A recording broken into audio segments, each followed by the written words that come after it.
House. The floor is now open for that matter, the Business Committee.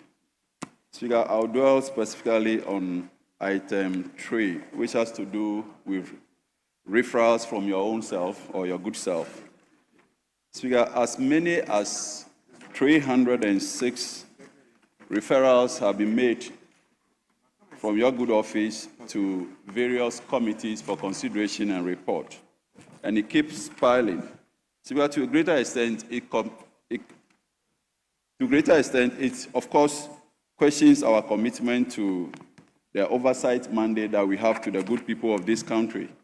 And I want to suggest to the leader, if it's possible, so that he considers programming these referrals to the various committees, so that if this week, let's say, Committee on Local Governments will have to ramp up, work on all the referrals, then they present reports.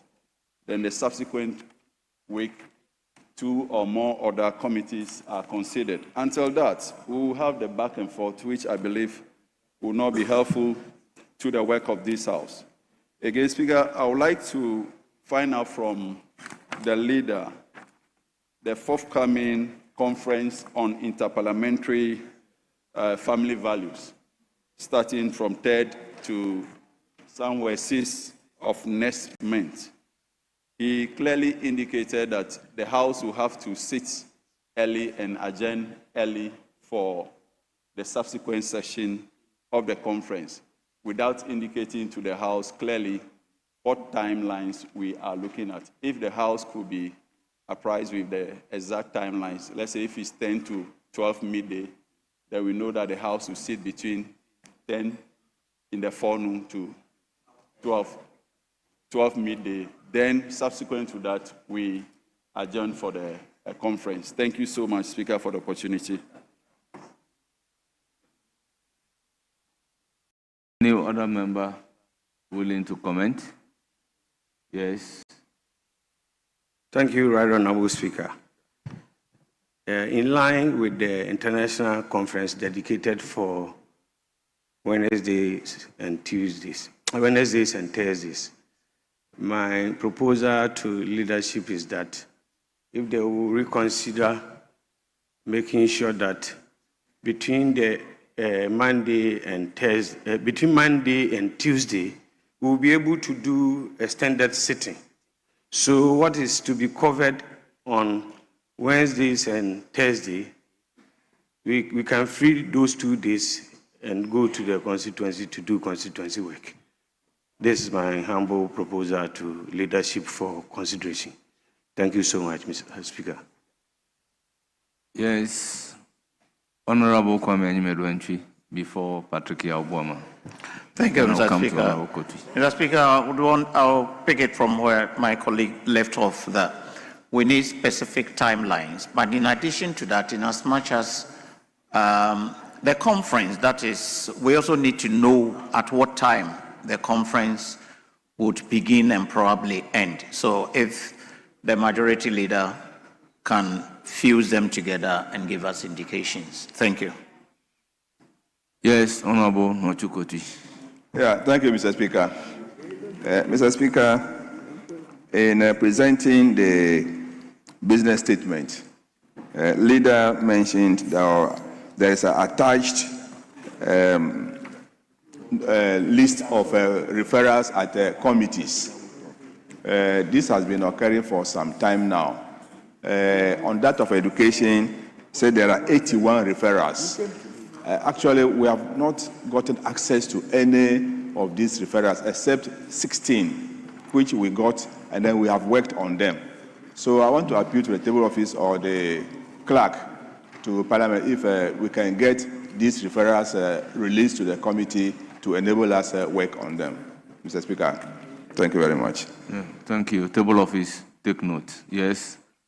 Honorable Patrick Yaubwama. Thank you, Mr. Speaker. Mr. Speaker, let me commend you for pushing for members to receive the annual report on the staffing position of the Office of the President last week. We commend you for that order. It's very interesting to read a report, Mr. Speaker, especially if you look at some of the positions, assistant manager at the Jubilee Lounge, Kotoka International Airport, deputy assistant at the Blaster Executives, whatever, a deputy assistant to the Chief of Staff Secretary. Mr. Speaker, you have 4 ministers of state at the Office of the President, about 190. Which report are you reading?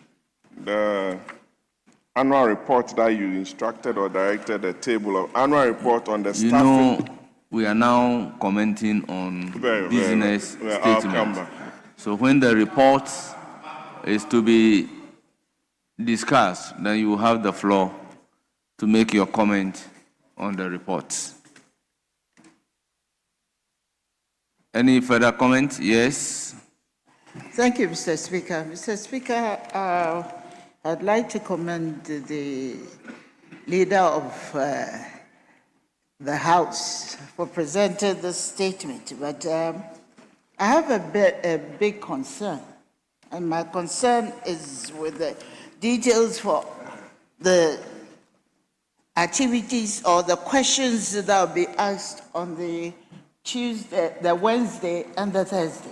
And I was wondering if the leader has any intention of rescheduling or readjusting the program in such a way that if he gives us the go-ahead as to when to start the conference and when it is ending, we will be able to adjust and reorganize the questions for the days that we'll have full sitting.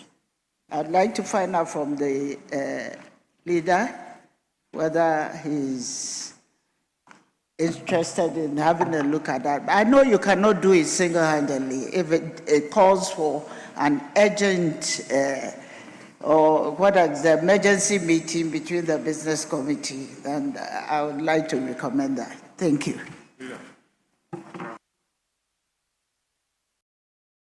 Yes. Speaker, for the past 72 hours, Accra has experienced some torrential rains. And if you look at pictures and videos from the western part of Accra, especially where Honorable Ayariga drives through to Winneba and to Cape Coast, the whole area was submerged yesterday.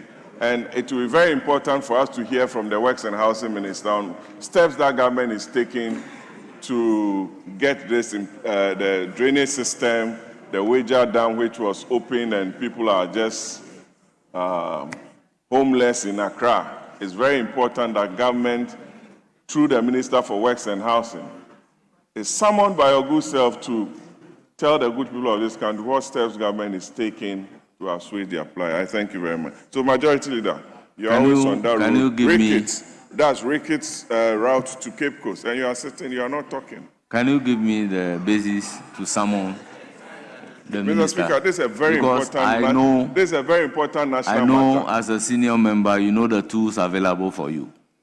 Matter that I'm invoking your inherent powers to summon the Works and Housing Minister. Honorable Ricketts, from Kaneshi, Odoko, Weija, Malam, Kaswa, Winneba, Apam, all that route. The rains, people couldn't drive to Cape Coast. A friend of mine left Accra at 12 p.m., got to Takoradi at 10 p.m.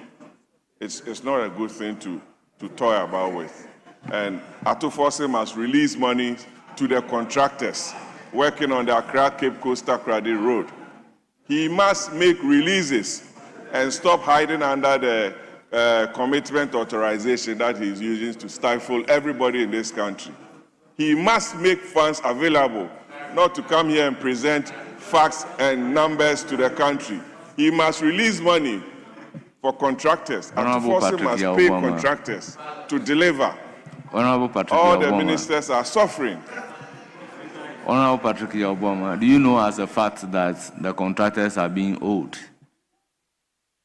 Mr. Speaker, you see, you can't release everything, but people must be given adequate resources to work. All the classroom blocks are stuck. Agenda 111, he's not funding it. He's not funding the road contractors. Even Akachi, your school. Well, the school you decided not to answer the question. So, Honorable Majority Leader, I'll give you the floor.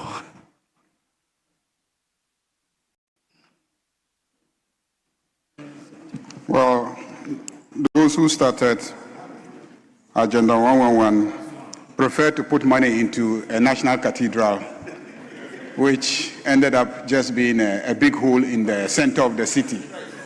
The money that you put into the national cathedral, could have finished many Agenda 111 hospitals. So, Mr. Speaker, the referrals, yes, I will welcome all the ideas regarding how we can get the referrals expedited by the various committees. One thing that I've observed in the treatment of the referrals is that many committee chairs have requested for funds to hold meetings outside Parliament to deal with the referrals. The referrals are annual performance reports that every year will come to Parliament, every year, by the statutes establishing all these agencies, every ministry, the agencies under them. There is an obligation to present a performance report different from the audited accounts that the Auditor General deals with. In the past, we have not had committees reviewing the performance reports to determine if, apart from the monies that the Auditor General accounts to us for the utilization, whether in terms of what the sector ministry is doing, whether they're actually doing it, if they are delivering on that. That aspect of oversight has been weak. So the insistence now that committees must review the performance reports is to improve on our oversight responsibility. So there's not just money issues we are looking at, but also actual delivery. Now, these reports are annual reports that must come. Every committee has its budget. If you are going to commit your budgets to holding meetings in hotels outside this house to deal with these reports, the danger is that you are going to draw so much from your budget that you will not be able to utilize a significant portion of the budget for the field trips that we expect that you also undertake. So my plea to chairpersons of committees is that for the various annual reports of agencies under you, utilize the facilities in Parliament. We have committee rooms. At least we have not less than 10 committee rooms, all of them fitted with the relevant facilities that will enable you to meet and work on these reports. That way you will save your committee budget, and then you can undertake field visits, and then also you can do your usual international travels to do benchmarking. But I see a lot of requests from chairpersons for funds to have meetings outside the House in order to deal with these referrals. And that is part of the reason why we are getting frustrated, because once the funds are not yet available, you are also unable to proceed with consideration of your referrals. So I take the advice that has been given by members. On the issue of the conference, yes, I believe that the suggestion that we should probably consider extended sitting so that after the conference, we can still sit and have ministers come and answer questions so that we can look at the various bills that we are so committed to passing as soon as possible. So that's the matter that I will discuss with the clerk, with the speaker, and if we take a decision early enough, Tuesday we'll communicate to the House so that Wednesday and Thursday we can clearly determine the sitting hours. I believe that indeed every year around this time, we tend to have the flooding, and then we tend to have ministers come and brief us on the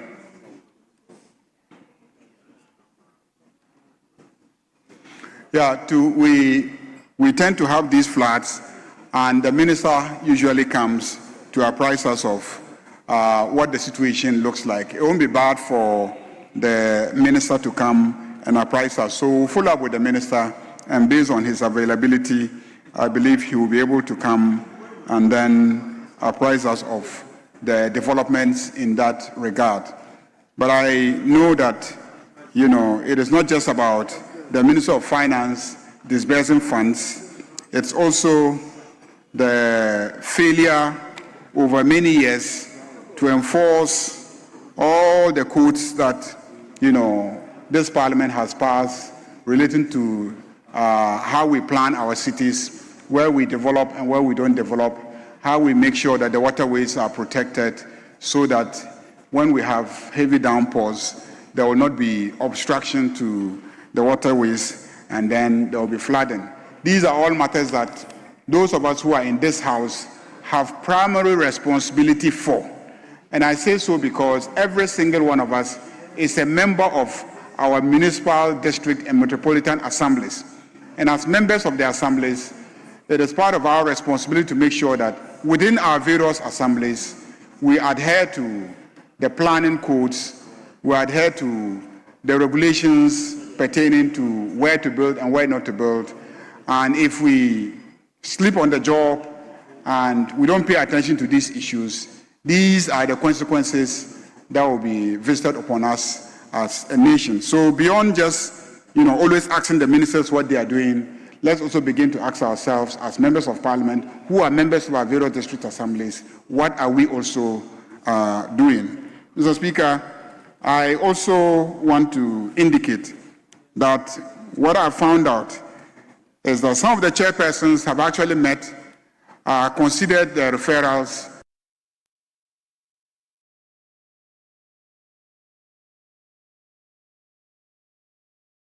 to lay in this house and take. So I also urge the clerk to get the clerks to the various committees to work on the reports and then submit them for us to lay and then take them on the floor of the House. Thank you, Mr. Speaker. Honourable members, that is a response from the chairman of the Business Committee, and the business statement as presented is accordingly adopted. The next item is item numbered 7. Questions. Honourable members, the minister responsible for education is already seated to respond to questions slated for him. Yes.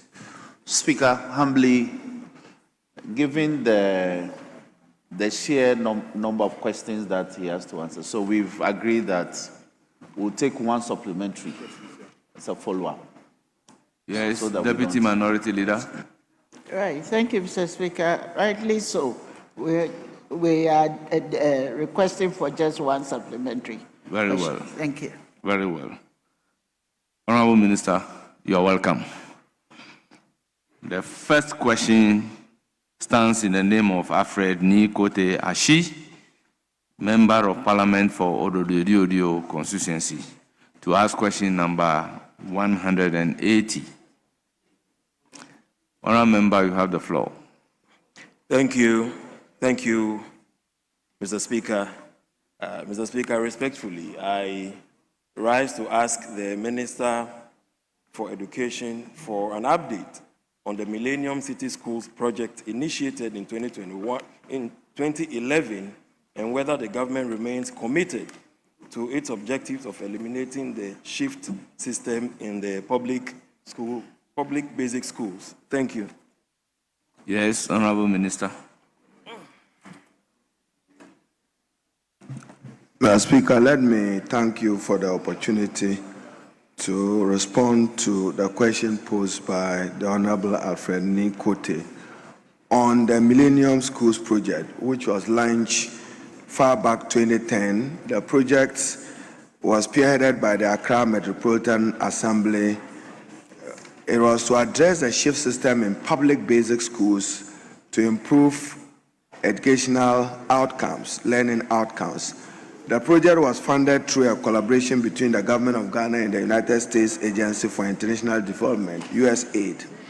The initiative involved the construction of new school buildings with the provision of libraries, science and computer labs, and other essential facilities to create conducive learning environment to eradicate the shift system.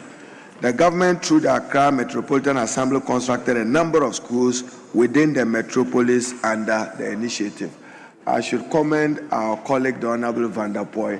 When he was mayor, he initiated this. And Mr. Speaker, as you know today, the United States Agency for International Development, no thanks to President Trump's shift on foreign policy, is no longer functional and operational. So naturally, the government of Ghana has to adopt these projects and ensure their completion.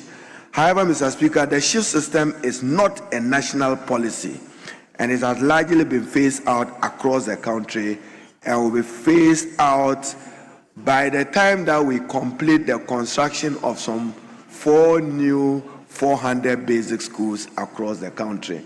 We need to invest in infrastructure. And Mr. Speaker, the President has decided to realign investment to focus more on basic education to improve learning outcome and to reduce the national poverty on literacy and numeracy.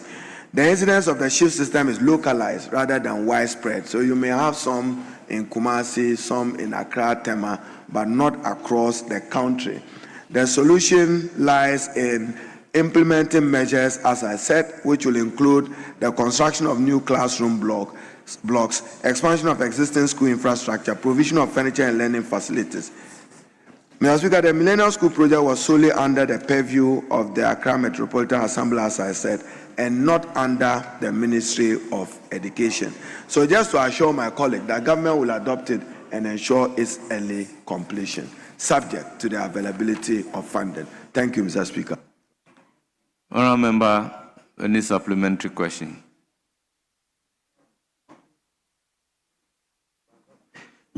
Mr. Speaker, I have no supplementary question except to thank the Minister for ensuring that the GET Fund adopts the Millennium School project, one of which is in my constituency known as the Simpe School.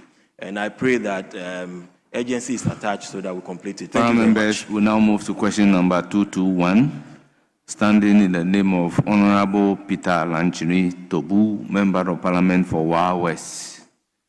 You have the floor. Thank you very much, Mr. Speaker.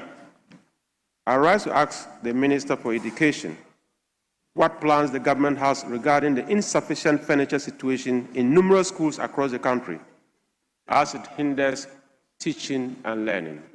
Thank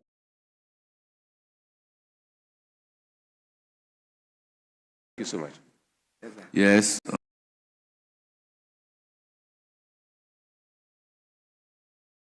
Honorable Minister. Speaker, I should thank secondary education aware of the challenges regarding insufficient furniture in some schools across the country.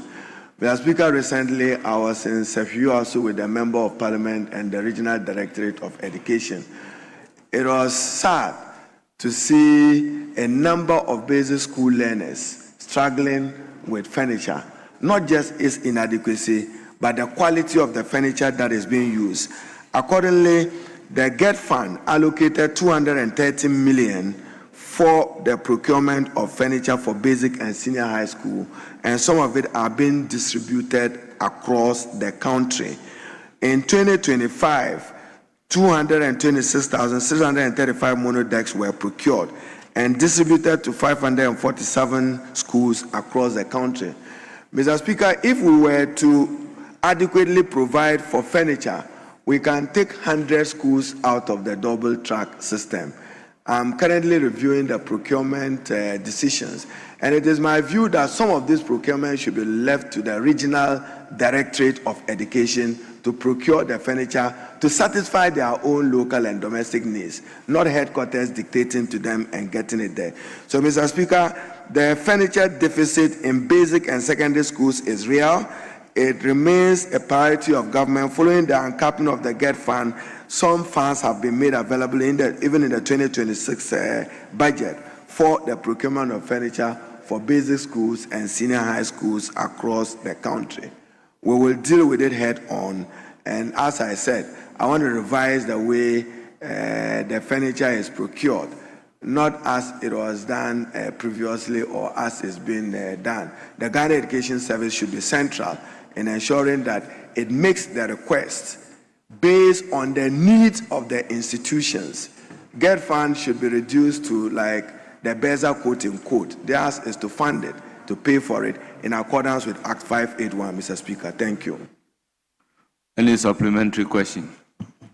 Mr. Speaker, when government prioritizes a matter, I don't think it's important to ask further questions. I'm so grateful to the Honorable Minister. Thank you. Yes.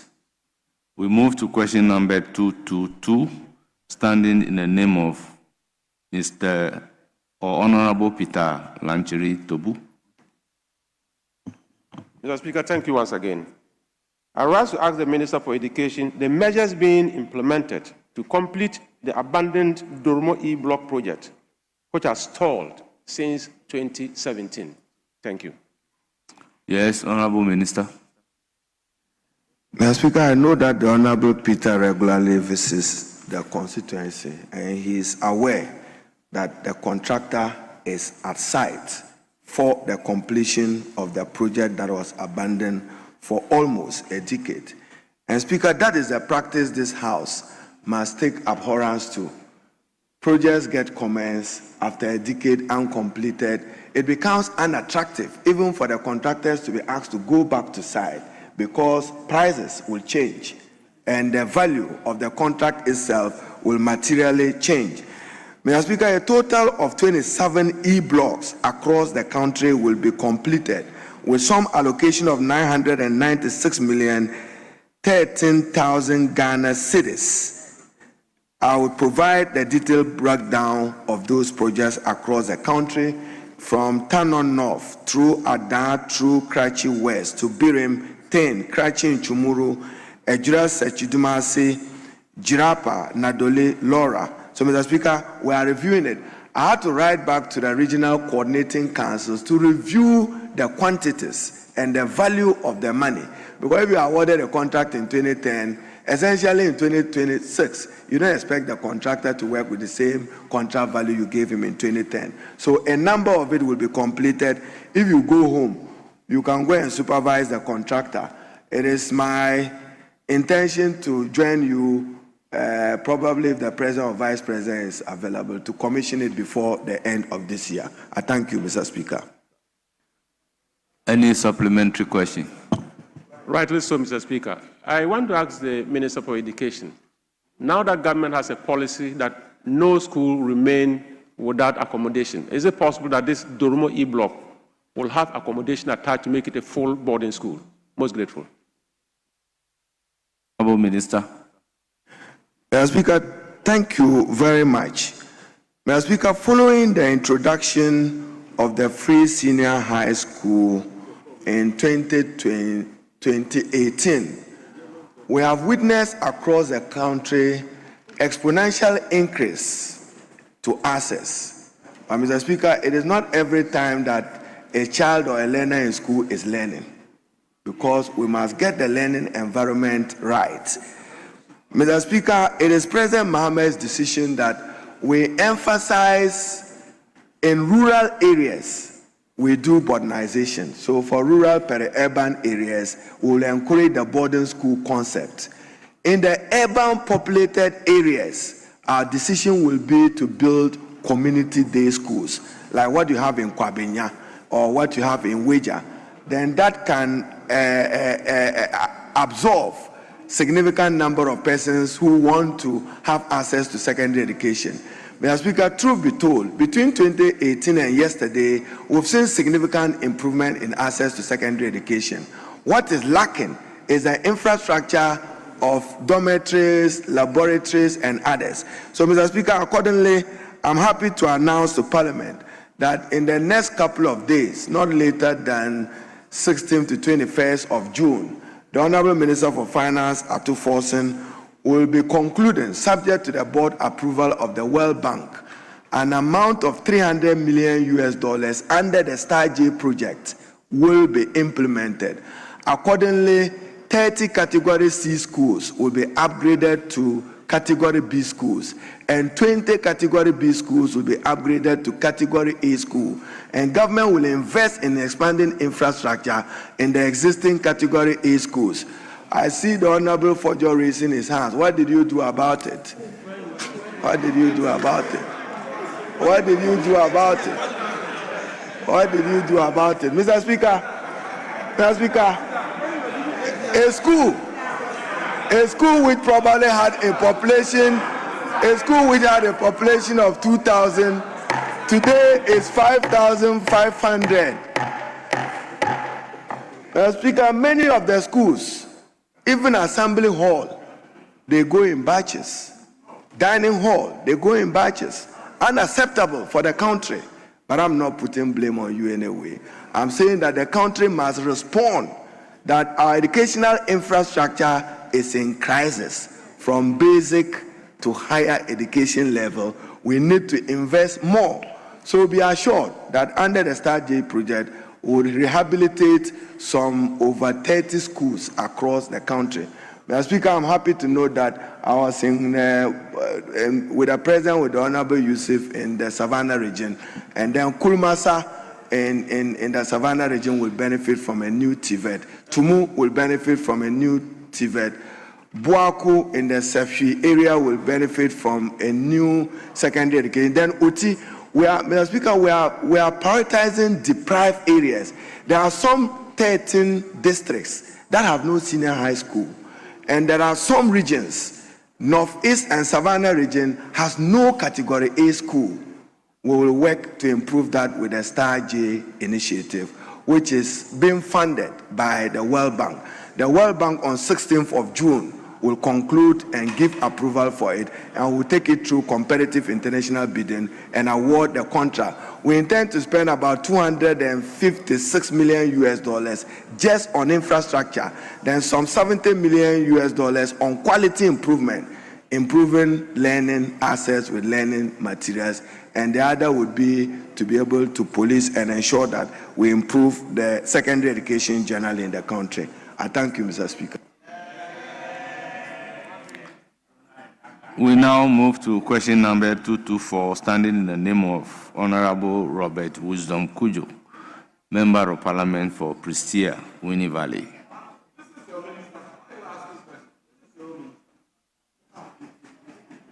Thank you, Mr. Speaker. I have the authority of the Honorable Member to seek your permission to ask the question in his. Very well. You may do. Mr. Speaker, I rise to ask the Minister for Education the urgent steps the ministry is taking to address the situation in the Prestia-Winnie Valley constituency, where a significant number of classrooms are being managed by community teachers who are paid by parents. Yes, Honorable Minister.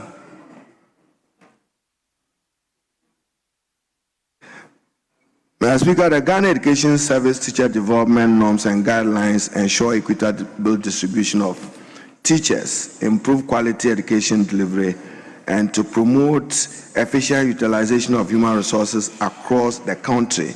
Teacher deployment is guided by the principle of equity, need-based allocation, efficiency, and professional relevance. Deployment decisions are based on approved vacancies, staffing gaps, enrollment levels, curriculum demands, and teacher qualifications and subject specialization.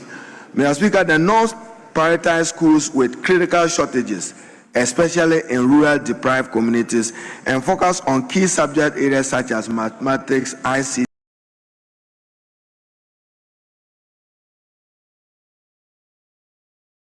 STEM, French and special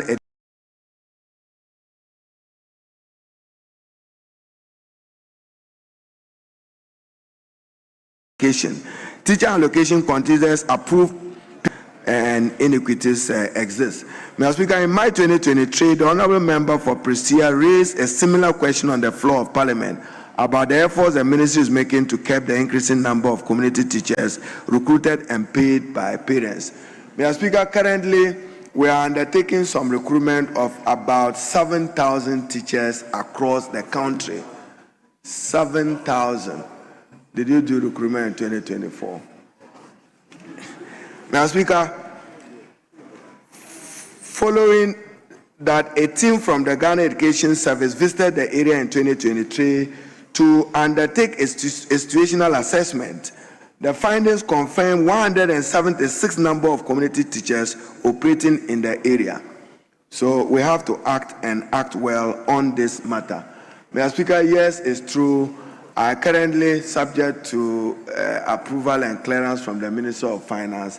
That is only when I can take the initiative to recruit teachers.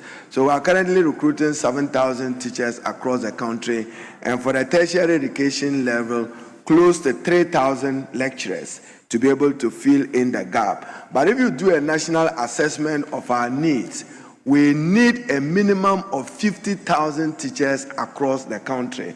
But that is subject to budget, and the budget being able to absorb that. I note that compensation as a percentage of government spending sometimes affects the number of teachers that are recruited. So, Mr. Speaker, 1st of July, a new batch of recruited teachers will start work across Ghana, and some 7,000 teachers will be recruited. I'm still engaging with the Honourable Minister for Finance to increase the numbers for recruitment of teachers, but you know it must be on budget. So maybe when he comes for his mid-year review, he will look at it.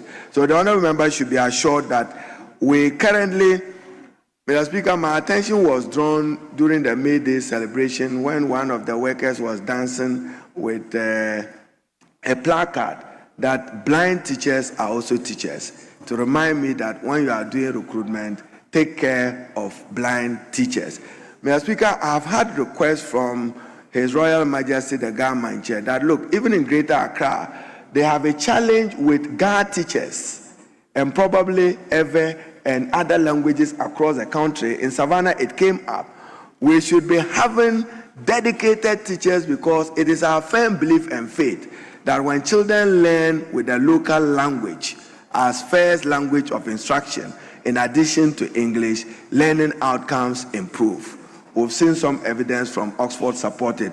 English remains our official language, but we should do more. So, Mr. Speaker, we are recruiting teachers and will be guided to give something to the people of Prestia Huni Valley. Mr. Speaker, I'm also happy to inform the Member of Parliament that whilst watching a documentary on Joy FM, I saw an appeal from the traditional rulers from the Prestia area over an uncompleted GET Fund project in that area. I've asked the GET Fund to prioritize it for completion to support the Prestia people to access secondary education. I thank you, Mr. Speaker. Honourable Member, any supplementary question? Honourable Speaker, thank you very much. No supplementary question. Thank you. Move to question number 252, standing in the name of Honourable Mavis Kukua BCU, Member of Parliament for Ahanta West. Thank you, Mr. Speaker. Mr. Speaker, please, I have the approval of the Honourable Member to seek your leave to ask the question on her behalf. She doesn't have the authority to approve. Authority. You have her authority to ask the question on I have her behalf. her approval to ask the question on her behalf. That's why I'm saying that he cannot approve for you to ask the question. Yeah. So I have the authority, Mr. Speaker. Very well. If you have the authority, your leave if you have the authority, go ahead. Ask the question. Go ahead. Mr. Speaker, I rise to ask the Minister for Education when the government will complete and operationalize the Takoradi Technical University campus at Aketechi in the Hunter West constituency, which has remained abandoned for the past 8 years? Thank you, Mr. Speaker. Yes, Honorable Minister. Mr. Speaker, the development of the Aketechi campus of Takoradi Technical University was initiated by the Commission for Technical and Vocational Education and Training, CTVET, formerly covered as part of the Development of Skills project in 2014. The project, understandably, was financed by the Africa Development Bank and was awarded to Measures and NASA contractors for a sum of $6 million US. The following facilities have been developed on the campus: a lecture theater, an electrical workshop, a civil workshop, a mechanical workshop, an ICT laboratory library, and 4 flats for lecturers. Mr. Speaker, currently the Takoradi Technical University transports students from the main campus to the Aketechi campus for practical work. The university has developed a 5-year strategic plan to fully utilize the campus to its full capacity. Mr. Speaker, the full functionality of the campus is within the bosom of the Takoradi Technical University. Thankfully, Mr. Speaker, some few days ago, I accompanied the president to the Takoradi Technical University for the 10th anniversary celebration of the conversion of those polytechnics into universities. That was a vision and wisdom of President Mahama 10 years back. He made a commitment to them that this year, into the 2027 GET Fund allocation, government will allocate 10 million Ghana cedis, a total of 100 million, to support all the technical universities as seed money. I'm sure when they get some of this money, they may be able to bring finality to some of these uncompleted projects.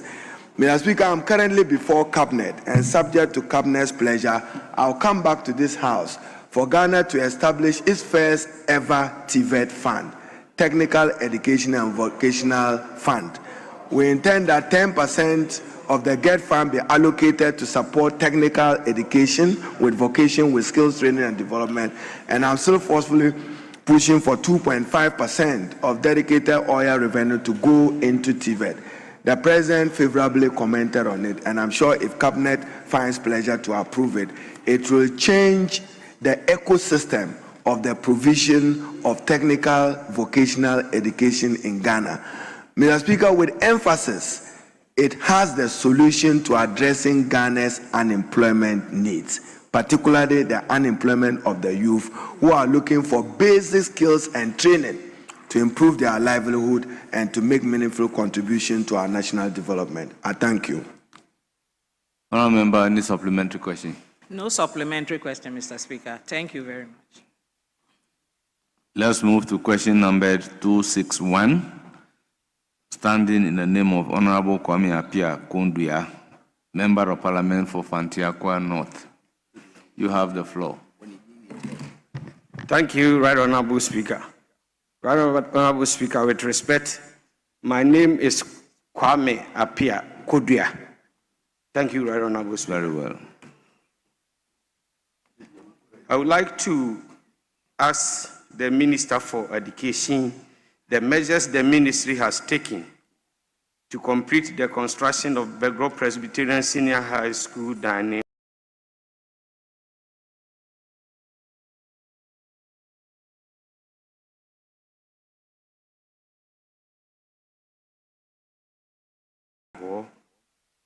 Appiah Kondua. Begro Presbyterian Senior High School is a mixed school located in the Fantiakwa North District of the Eastern Region. The school has a population of 2,929, comprising of 1,600 males and 1,200 females. The construction of the dining hall at the Begro Senior High School was awarded to Measures the Paul Company Limited at a contract sum of 7 million. The project is being supervised by Measures Akito Consult. Works on the project is only 15% complete. Mr. Speaker, thankfully, the honourable member is asking the question at the time that I said that government wants to implement the Star J project. Under it, a number of senior high schools will be rehabilitated Begro Presbyterian Senior High School will benefit from the initiative. I thank you. Any supplementary question? Honorable Kwame Appiah Kodua. Thank you, Right Honorable Speaker. Except to thank the Minister very well for the assurance given to my constituents. We are so grateful. Thank you. Question number 267, standing in the name of Emmanuel Tobin, Member of Parliament for Anya Suotum. Yes. Thank you very much, Right Honorable Speaker. Mr. Speaker, with the greatest of respect, I come under Order 8083, seeking your permission under the authorization of the Honorable Member to ask the question on this. Please proceed.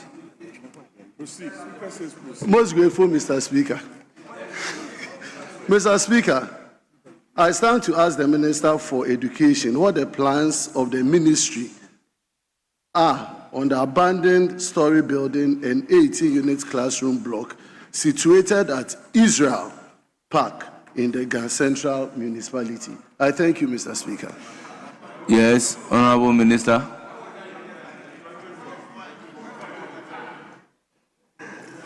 Mr. Speaker, the stalled 3-story 18-unit classroom block at the Israel Park in the Ghana Central Municipality is a GET Fund finance project. We started in August 2014. The project was awarded to Measures Crown of Victory and is currently at the ground floor deck level. The project has stalled due to funding challenges, and this has greatly affected the effective delivery of teaching and learning within the municipality. The ministry has taken note of this and has written to GET Fund to prioritize this project as a beneficiary school for the 2026 formula, and will engage the GET Fund to expedite action to get the contractor back to site. And Mr. Speaker, as I said, we are going to work on at least some 27 uncompleted GET Fund projects between now and December, so that into next year we can prioritize the rest. So, Mr. Speaker, we would look at this uncompleted structure. As I've said, we've had significant increase in the numbers of persons accessing secondary education. What we need to do is to accompany it with commensurate infrastructure of dormitory classrooms and then laboratories. I thank you, Mr. Speaker. Any supplementary? Rightly so, Right Honorable Speaker. Mr. Speaker, let me thank the Honorable Minister for considering this important project in the 2026 formula. Mr. Speaker, I just want to find out from the Honorable Minister if indeed and in fact this particular project has been added to those under consideration for the 2026 GET Fund formula. I thank you, Mr. Speaker. Yes, Honorable Minister.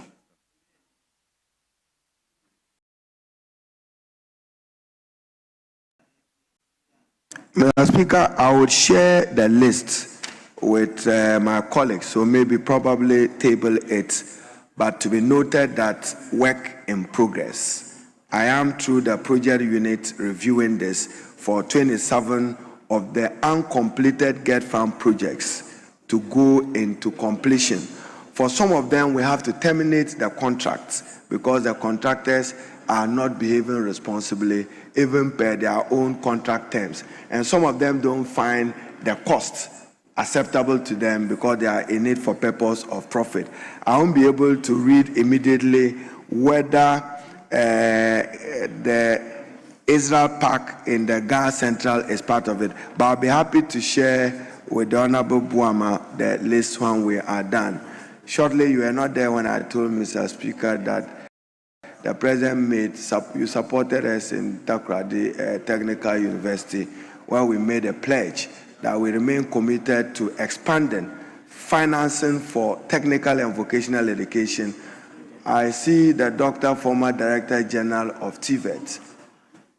President Mahama will improve upon what you left behind to make sure that we have expanded access to technical and vocational education to address the growing youth unemployment of our country. But Mr. Speaker, as I said, government policy is not to encourage in urban areas boarding schools. In rural peri-urban, we will encourage the siting of boarding schools so that the children learn and bond, get to know each other, and they get friends, lifetime friends, as they learn. But in the urban areas like Ayawaso, Kasua, Tema, if you want to build a secondary school, you can do a community day school. Mr. Speaker, the fact is that government today is spending a lot of money on feeding. 4 billion of 9.6 billion allocated to get fund. Some 3 to 4 billion will go into feeding. How much is left for infrastructure? How much is left for quality assurance and learning materials becomes a problem. So as a country, we would need to look at it. As I said, my proposal to the president is that this country must focus on investing more in basic education to get literacy and numeracy right.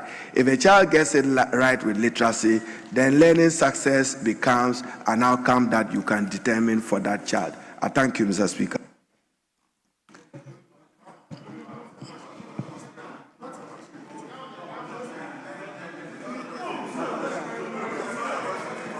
That's why I've caught the speaker's side.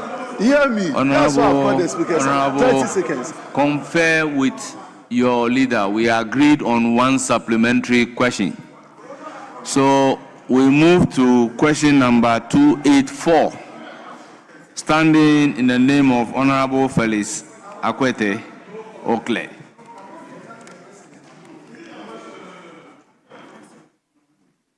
Thank you, Mr. Speaker. Mr. Speaker, I rise to ask the Minister for Education the plans the ministry has to complete the construction of the following schools, which began in 2014 but abandoned in the Botiano English Yamanfru constituency. 1. Oshie AM Basic School, Tokome Basic School,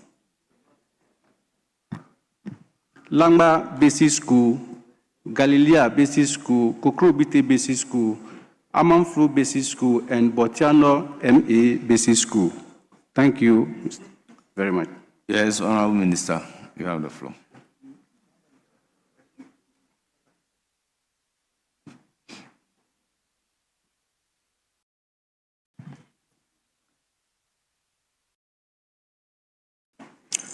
Mr. Speaker, thank you very much.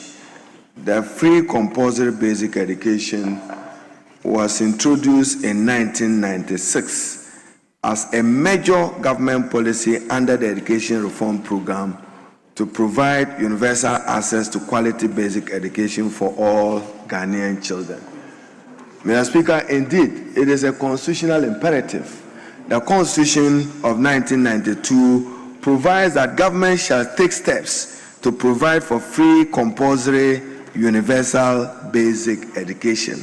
As I indicated, Mr. Speaker, this is to ensure that literacy and numeracy is achieved at all levels for learners to begin their careers and academic journey well. The FQ policy was to ensure that every child of school-going age has access to free, compulsory, and quality basic education. The policy aims to increase access to education, achieve universal basic education, reduce illiteracy, and promote equity in improving quality of learning.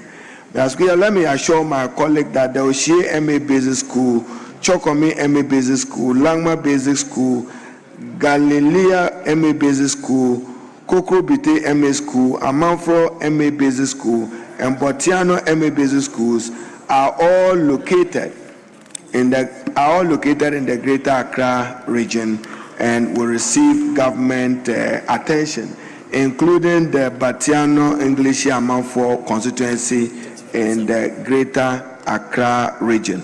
But Mr. Speaker, of all the questions that have been asked today, you keep hearing that this contract was awarded 2010, 2014, 2012 and abandoned. The Constitution of 1992 in Article 34(7) provides, and Mr. Speaker, with your indulgence, I quote, "As far as practicable, a government shall continue and execute projects and programs commenced by the previous government." President Mahama will do just that. But it's regrettable that as a country, we invest taxpayers' money abandon those projects, start new projects, we don't complete those projects, and yet the taxpayer gets suffered in Ghana. That is not right constitutionally. But Mr. Speaker, the problem with Ghana is that the previous administration introduced free senior high school. And Mr. Speaker, this is a paradox. You haven't achieved free compulsory universal basic education and you have free senior high school. On what foundation? So the country needs to review, and that is why accordingly we reviewed aspects of the free senior high school, particularly in the area of infrastructure and financing. So Mr. Speaker, I'm happy to note that yet the previous government introduced free senior high school. President Mahama and the NDC, following the uncapping of the GET fund, provided adequate financing, sustainable, for the free senior high school feeding under the uncapped GET fund. And Mr. Speaker, I can say authoritatively that there is no food shortage anywhere in the country in any secondary school. What I have asked the GET fund and the Ghana Commodity Exchange and the buffer stock to avoid is the use of classrooms as storage facilities for those food supplied. That is unacceptable to government, and government will deal ruthlessly with those institutions that are engaged in that. Already when you don't have adequate classrooms, you go to get food into those classrooms. We don't find that acceptable. And Mr. Speaker, I can assure them that we are providing financing for feeding across the country, and the senior high school students across the country are happy. What they are not happy about is the infrastructure of dormitories and classrooms and laboratories. I thank you, Mr. Speaker. Honourable Member, any supplementary question? Thank you, Mr. Speaker. No supplementary question except to thank the Honourable Minister for Education. Very Thank well. you We move to question number 285, standing in the name of Honourable Chiniboa Kodua Fokuo, Member of Parliament for Manso Nkwanta. Yes. Mr. Speaker, with respect, I come under Order 883, having his permission and seeking your prior approval to add a question on his behalf. He cannot permit you, he can only authorize you. Sorry? He can't permit you, he can only authorize you. Yeah, so I seek your authorization to ask the question on his behalf. Very well. Thank you, Mr. Speaker. I would like to, on behalf of the Honourable Member, to ask the Minister for Education when the Pechi Applied Technology Institute will be furnished with needed logistics such as classroom furniture, dormitory beds, transport facility, and finishing of the dining hall. Thank you. Yes, Honourable Minister.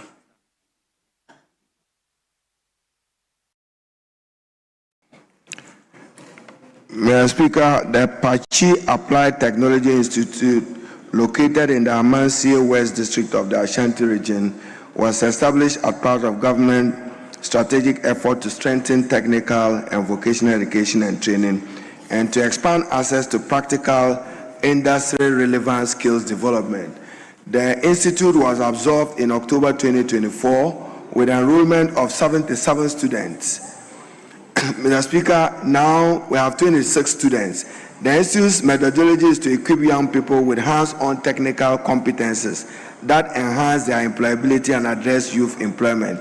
It also seeks to bridge the gap between theory and practice by delivering competency-based training aligned with labor market needs, whilst promoting entrepreneurship and self-reliance among graduates, particularly within Pachi and its surrounding communities. Mr. Speaker, the Applied Technology Institute is earmarked to benefit from government furniture for all under the Senior High School and TVET initiative. Mr. Speaker, the previous government expanded free senior high school to free TVET. The initiative has opened access to technical and vocational education across the country. What they lack again is infrastructure, no workshops, and work to industry relationship is not the best. We have the skills development project, which was being run by the Commission for Technical and Vocational Education, the Honorable Minister for Finance has just reviewed it and will be implementing same. Mr. Speaker, it's my intention that in the course of next year, Ghana should establish a Ghana Institute of Technology. We have earmarked some land around the OIC, just around the East Legon area, to build a Ghana Institute of Technology akin to what is in Japan, what they call the cousin technology, where we would make sure that young people are dedicated to technical and vocational education. Mr. Speaker, to have a technical and vocational student go and do 70-80% theory, then 10% practical, what's the value of that? We should review it so that they have more practical hands-on exposure and then industry-related assessment. So work to industry relationship will have to improve upon it. I would be seeking for financing to get that done. Thank you, Mr. Speaker. Honourable Member, any supplementary question? Mr. Speaker, I thank the Honourable Minister for his responses. But I want to find out from him, apart from the furniture that you are providing, what about the transport that the member asked? When are you going to provide the transport for the institution? Aside the furniture you are going to provide, you also talk about transport. Thank you. Yes, Honourable Minister. Mr. Speaker, the GET Fund, I understand, is in the process of procuring some 66-seater buses for a number of schools. It may not be adequate, but I'm sure from July, September, we should distribute some buses across the country to some of the senior high schools and technical vocational schools. We recognize that if, for instance, Prempeh College has to travel to even Nkawe, they must depend upon a school bus, or they have a debating competition, they must travel to St. Peter's in Kwao, they must have a school bus. Many of the schools are using buses as old as 2016, not in the best of shape because of poor maintenance and repairs. So a number of buses are being procured by the GET Fund and will distribute them when they come. I thank you, Mr. Speaker. And then, Mr. Speaker, he is aware that government was expanding access to TVET institutions with a 158 million euro facility, which got stalled because of the debt exchange and Ghana defaulting. It is one of 14 projects being prioritized by the Minister for Finance, and as and when it happens, we'll prioritize a number of the TVET institutions. And then, Honorable Deputy Ranking Member, be assured that Mr. Speaker, through Mr. Speaker, I said that I'm working strongly to get cabinet approval to establish a TVET fund. In fact, I was at the UNESCO headquarters with you when we got presentation from 75 countries, best practice where TVET funds occur, whether it's Kenya or it's Australia. I'm reviewing that for Ghana. My intention is that we should take 10% of GET Fund, 9.9 billion. That will give you some 900 million for TVET. Then 2.5% oil revenue. That will give you some money. Then you can get the infrastructure done. Then you use some of the money for tooling and equipping those TVET institutions. I thank you, Mr. Speaker. Honourable members, we'll move to the last question for the day. Question number 478, standing in the name of Dr. Fred Che Asamoah, Member of Parliament for Ofinsu North. You have the floor. Thank you, Mr. Speaker. Before my question, I would want to come in by way of information to just ended, with your leave, by way of information to the just ended question that regarding Pechi number 2. Please, you don't have that right. Ask your question.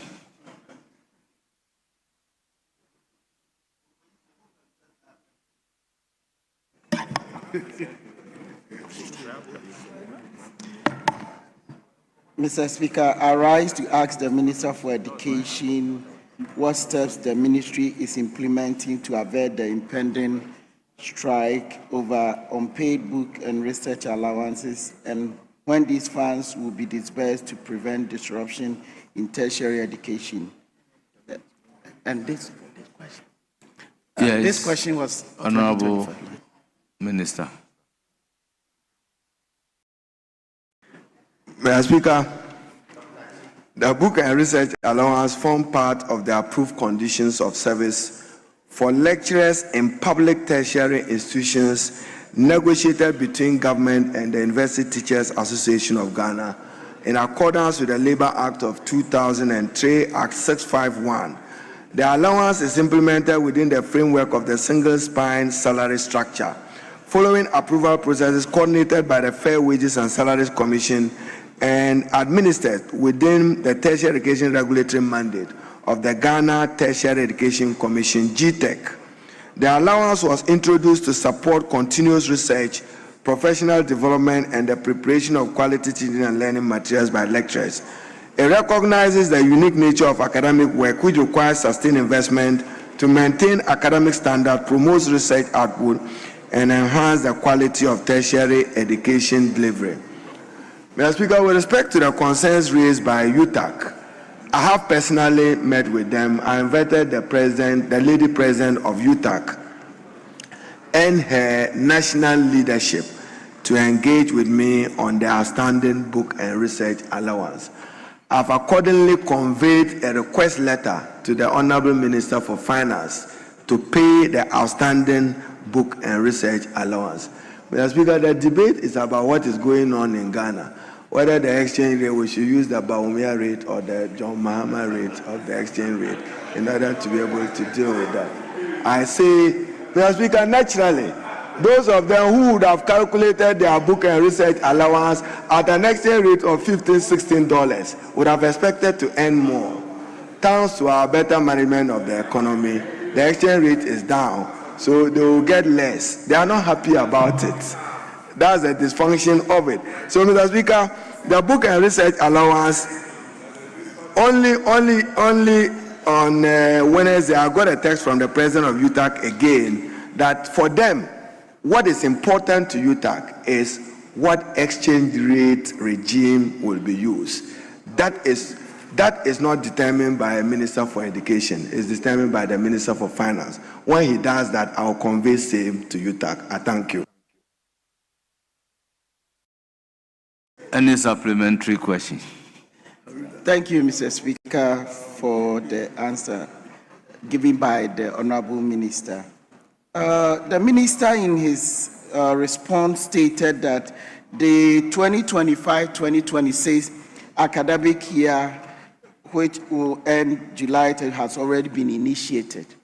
How can you assure this House that the ministry is going to help reduce the anxiety that comes with the delay in payment of this research and book allowance? You know, last year, and that's when this question was... Honourable Member, you have asked your question. Advance your mind to Order 88.7. Yes, Honourable Minister. Mr. Speaker, the Ghana Tertiary Education Commission, GTEC, have conveyed to me some assessment of this, for which I have forwarded to the Honourable Minister for Finance. Mr. Speaker, you will recall a matter which is of urgent concern to university teachers is about their retirement at 60 and the consequential directive that the President gave to persons at 60 proceeding on compulsory statutory retirement.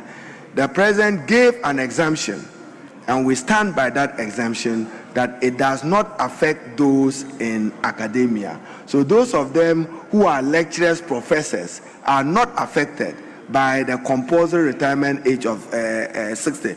And Mr. Speaker, sometimes it's good to learn some practical things on the ground, even as minister.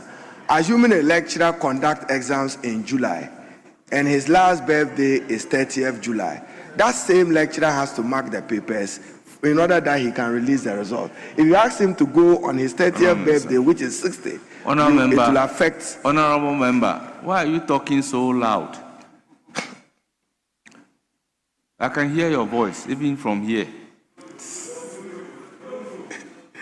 Yes, Honourable Minister. Mr. Speaker, I was given a practical situation where a lecturer is asked to proceed on statutory retirement at 60. Yet that same lecturer, his last birthday may be 30th July. He's conducted exams in July. That lecturer must mark that exam script in order to give it to the university community for upgrade. So the president said that exempt academia from the compulsory retirement age of 60. But they have to come through GTEC, the Ghana Tertiary Education Commission, and the Fair Wages and Salaries Commission. Because if we are not careful, some senior members who may be undeserving of the exemption may want that courtesy or privilege extended to them. So we are managing that in consultation. So my colleagues should be assured that the book and research allowance will be paid at an exchange rate determined by the Honorable Minister for Finance. Facilitation of payments by GTEC. Minister, I'm only responsible for policy. I thank you. Honourable members, question time is ended. Majority Leader, any indication? Honourable Minister, we thank you for attending upon the House and responding to 10 questions slated for you. We are most grateful. You are hereby discharged. Yes, Majority Leader. So, Speaker, let's do the bills.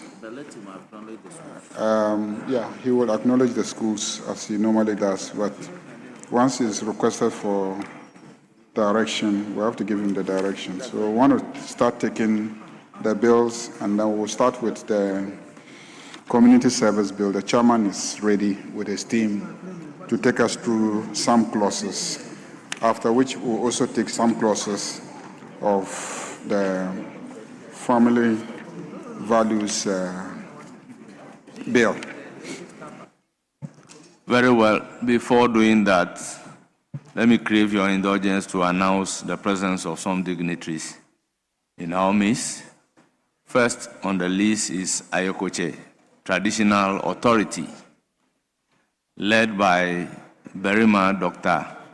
Ayokoche Taino II. They are Chief of Suhum Ayokoche, Traditional Authority. They are from Suhum constituency and they numbered 17. We have Oyenam Autoimmune Foundation, Lepers Advocates. They are led by Ima Harm Sweetness. They have Executive Director. They are from Kole Clote constituency. They numbered 10. Then we have Bole Cocoa Research Junior High School, led by Abdullah Haruna Obey. Coordinator, they are from Bole Bamboy. Your MP is seated here. May you kindly stand up for them to see. They numbered 50. We also have Expo Best Charles School, led by Danley. Sarafina, Assistant Head Teacher. They are from Ayawaso West. They numbered 35.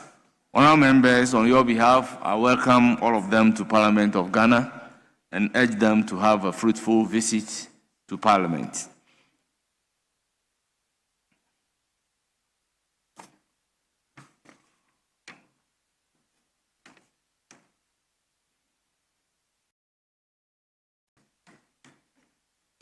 Community Service Bill. Mr. Speaker, yes. we have to take motion numbered 31 first. Yes. To abridge time for us to move to consideration. Very well. Minister for Interior. Minister is not available, so the Deputy Minister for Lands will want to showcase his capacities to the students from his constituency. So he will do us the honors, with your indulgence, Mr. Speaker, by moving motion number 31 so that his constituents can see. Deputy Minority Leader. Deputy Minority Leader, the application is for the Deputy Minister for Lands and Natural Resources to move the motion number 31. Mr. Speaker, I don't have any objection. Very well. Yes, Deputy Minister for Lands and Natural Resources, you may move motion number 31. Mr. Speaker, I'm grateful. Mr. Speaker, I rise to move motion number 31 that, notwithstanding the provision of Order 1691 of the Standing Orders, which requires that when a bill has been read a second time, the bill shall pass through a consideration stage which shall not be taken until at least 2 sitting days have elapsed. The consideration stage of the Community Service Bill 2026 may be taken today. I so move. Thank you. Thank you, Deputy Minister for Lands and Natural Resources. Honourable members, motion ably moved. Any seconder? Mr. Speaker, I second the motion. Honourable members, motion moved and seconded. It is for the consideration of the House. This is a procedural motion. I will therefore put a question. The question is, as many as are in favor of the motion say aye. Those against say no. Honourable members, the ayes have it. The motion is accordingly adopted. Now, the Community Service Bill 2026 at consideration stage.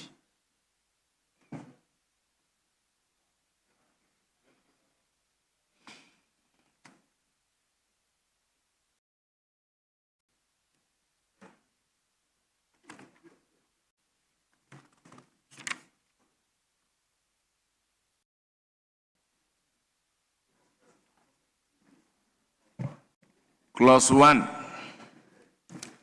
Chairman of the committee.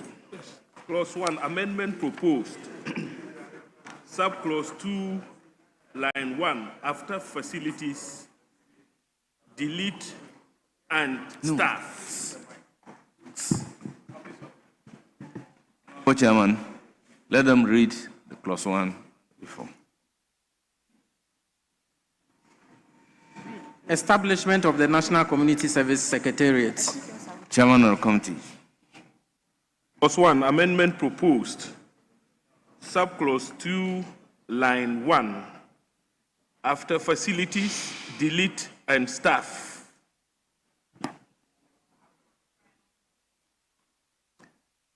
Honourable members, that's the proposed amendment from the committee. It is for the consideration of the House. Yes. Mr. Speaker, thank you very much. Mr. Speaker, the chairman must explain himself. The Ministry of the Interior shall provide the facilities for the performance of the functions of the Secretariat. This is administrative. Why do you want to legislate on it? Because you would end up saying that the minister responsible to this bill is the Honorable Minister for the Interior. So, and two, Mr. Speaker, look at your head note. It reads, Establishment of the National Community Service Secretariat. So, I want some explanation. The Minister of the Interior shall provide their facilities. Honorable Leader, the amendment being proposed is to delete after facility and staff, so that the rendition will be the Ministry of Interior shall provide the facility for the performance of the functions of the Secretariat, not facilities and staff. So the proposal is to delete and staff. Very well, I'll put a question. As many as are in favor of the proposed amendment say aye. Those against say no. Honourable members, the ayes have it. The amendment is accordingly carried and ordered to stand part of the bill. Yes. Thank you very much, Right Honourable Speaker. Mr. Speaker, still under clause 1, subclause 2. No, that is on the amendment. No, I put a question on the proposed amendment by the chairman of the committee. Yes. Yes. Mr. Speaker, I am moving or making the proposal that the entire clause, subclause 2, be deleted from this particular clause of 1, because clause 1 is dealing with the establishment of the secretariat. And per the way and manner in which we've been passing legislation here, you're talking about establishing the community service secretariat under the ministry. I believe that suffices. But when we introduce a subclause that is leading to provision of facilities for the particular secretariat, I believe that this particular subclause is irrelevant to the subheading of the bill. That is my proposal, Mr. Speaker. Yes, Majority Leader. Yeah, Mr. Speaker, the clause deals with the establishment of the National Community Service Secretariat under the Ministry of the Interior. Now, for the Secretariat to function, it needs adequate facilities. So, Clause 2 then imposes an obligation on the Ministry of the Interior, under which the Secretariat is being established, to be responsible for providing facilities for the Secretariat to function effectively. So it flows. So we are establishing a Secretariat under the Ministry of Interior, and we want the Ministry of Interior to be responsible for providing facilities for the Secretariat to function. I don't see how that is a problem. That's the architecture of Clause 1.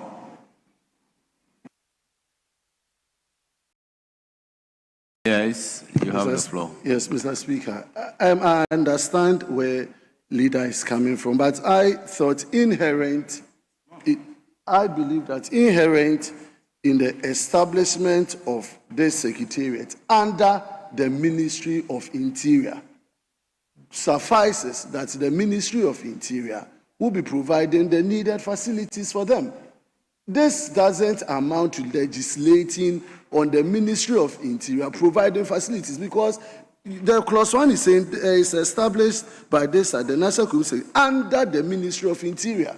So why are we bringing a legislation to say that shall provide facilities? What is it about facilities here? Unless we define actually the kind of facilities that goes beyond provision of an office space or what have you for the effective functioning of it. So we should be a bit mindful in legislating some of these provisions. That is what I thought. It really, per the establishment of it under the Interior Ministry, we don't need to legislate the provision of facilities by the Ministry of Interior. You see, Honourable Member, there is a difference here. If the establishment clause were to establish the Secretariat as a body corporate, then they are on their own. But in this case, they are establishing it under the ministry, and they do not even have the authority to acquire or enter into a contract. So they are imposing the obligation on the ministry to provide the facilities to ensure that the Secretariat runs. That clearly is the difference between the other renditions, regular renditions, and this particular rendition. Mr. Speaker, you know you've been in this business for long, same as leader, but as a student of legislation, my argument is that if we had not said under the Ministry of Interior, establishing it under the Ministry of Interior, then I would buy into the argument that we need to create that institution that will provide for its provision of services. But once we've said that this secretariat is placed under the ministry, it's like any other agency or secretariat that the Ministry of Interior establishes. There is no other obligation than the ministry taking care of it. But if per the understanding of Speaker Leader, you think it doesn't amount to much, I can step my proposal down and then we continue. I thank you. Very well. Majority Leader, Yeah, let me hear kindly step it down so from the chairman of the committee. Very well. Chairman has been abandoned. Then I'll put a question on clause 1 as amended. Those in favor of clause 1 as amended, standing part of the bill, say aye. Those against say no. The ayes have it. Clause 1 is ordered to stand part of the bill. Clause 2. Objects of the Secretariat. Chairman of the committee. Mr. Speaker, we have no proposed amendment. It is for the consideration of the House. Any proposed amendment to clause 2? Yes. Mr. Speaker, Minister for Education. Clause 2, objects of the Secretariat. It says in A, ensure high standards in the practice of alternative custodial sentencing. Then B, develop an alternative means. I'll come to it, Mr. Speaker, with your leave, to provide the word an alternative means, not just develop a means. But, Mr. Speaker, I want to hear from the chairman. The principle is that recidivism is popular in Ghana. Those who commit crime and the likelihood that they will want to commit crime is very high. Now, you want to use this to reduce the use of imprisonment as a sanction. So, Mr. Speaker, even in this clause, I thought that sanction relating to criminal offenses, is that not right? Sanctions, imprisonment relating to criminal offenses. Then, Mr. Speaker, they end with C, enhance the use of non-custodial sanctions to encourage rehabilitation and social integration. My senior in the law is the chairman of the committee, the Honorable Agaga. He must know that rehabilitation and reformation are the key words when it comes to wanting to deal with these matters of crime. So, Mr. Speaker, I would think that the draft person must rewrite the entire objects of the Secretariat, my view, as it stands now, to ensure higher standards, then develop an alternative means that I suggest to you, Mr. Speaker, to reduce the use of imprisonment as a sanction, and then enhance the use of non-custodial sentence. Mr. Speaker, it doesn't convey to me, you see, object is the end result. You want to achieve the end result. So your object is, this is what I want to attain. But you seem more here telling us what you will do. We want what you will attain. What do you want to achieve? Thank you, Mr. Speaker. Honorable Minister, before coming to Majority Leader, do you have any proposal that will translate into an amendment?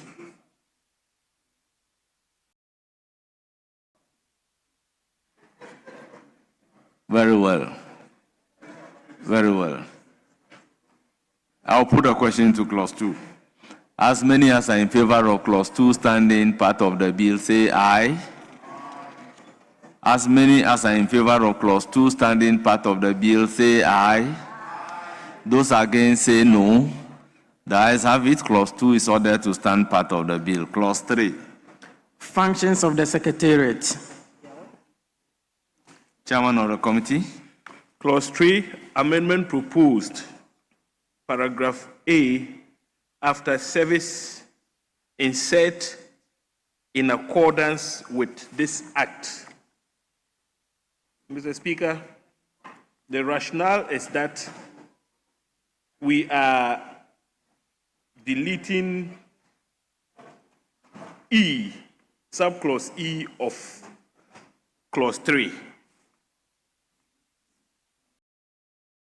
So if we delete E, it would make sense to do the insertion that is proposed. Thank you. Very well, honorable members. The essence of adding in accordance with this act is the fact that they will abandon the clause E. Is that not so? Speaker. Very well. And clause E say take measures that are necessary to implement the national policy on community service orders. How could that be, Chairman of the committee?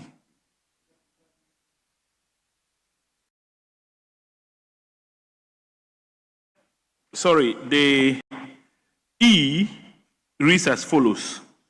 Take measures that are necessary to implement the policy on community service orders.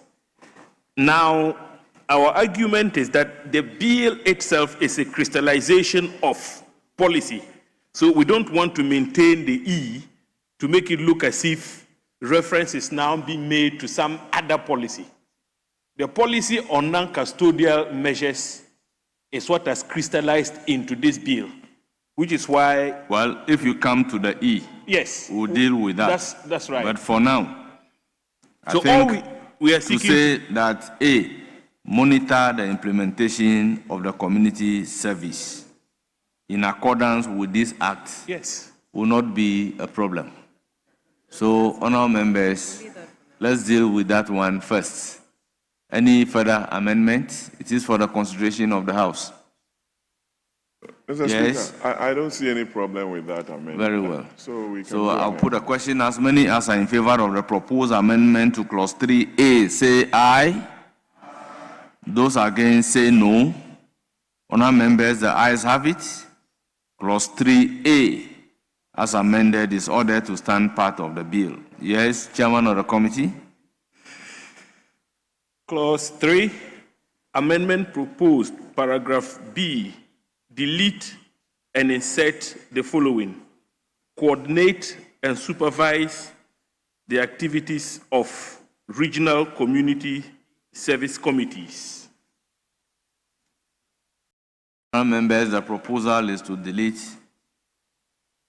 paragraph B and insert the following per the order paper, page 13. It is for the consideration of the House. I'll put a question. As many as are in favor, say aye. Those against, say no.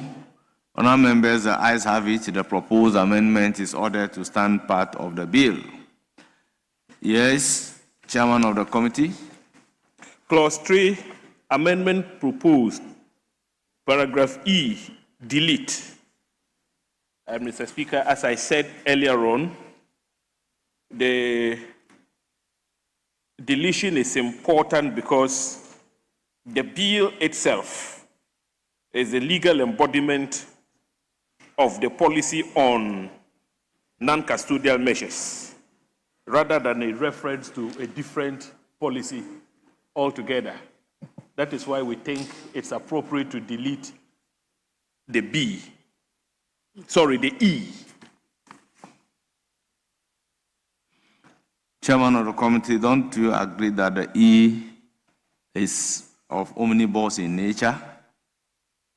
Take measures that are necessary to implement the national policy on community service order. Yeah, so, Mr. Speaker, we don't have a policy on community service orders. The only policy we have had is the policy in relation to this bill. And so once we're seized with the bill, the point we're making is that it is that policy that was conceived which has now crystallized into the bill. So, and therefore, if you maintain the E the way it is, somebody may think that we have a standalone policy other than this particular bill if it becomes law that can be referenced. I'll give Mr. Speaker an example. We have the national security policy. It's a standalone policy that can be referenced any day.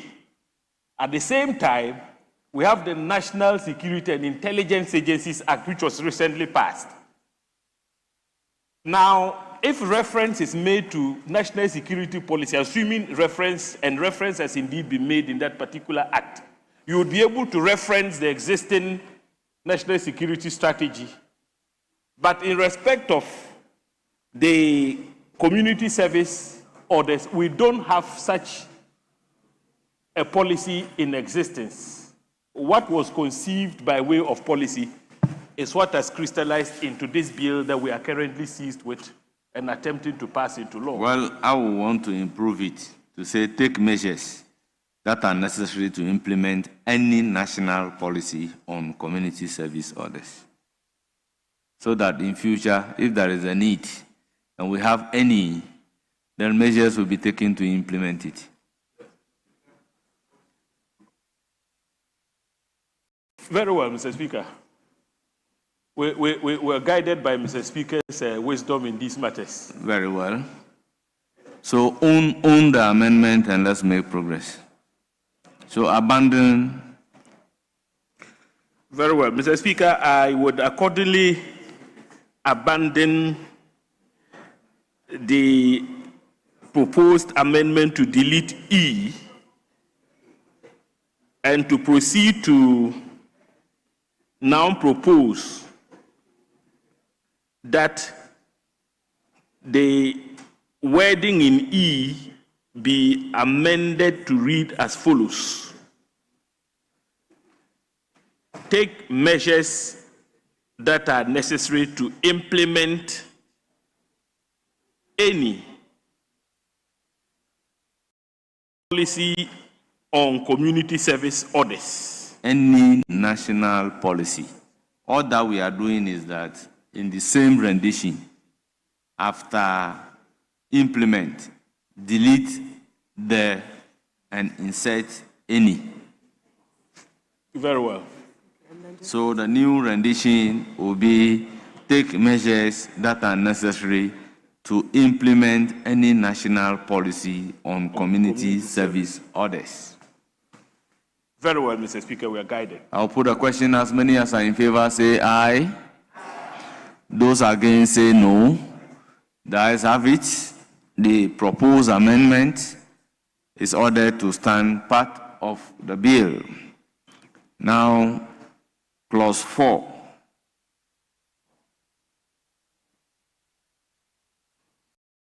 Chairman of the clause 4. Yes.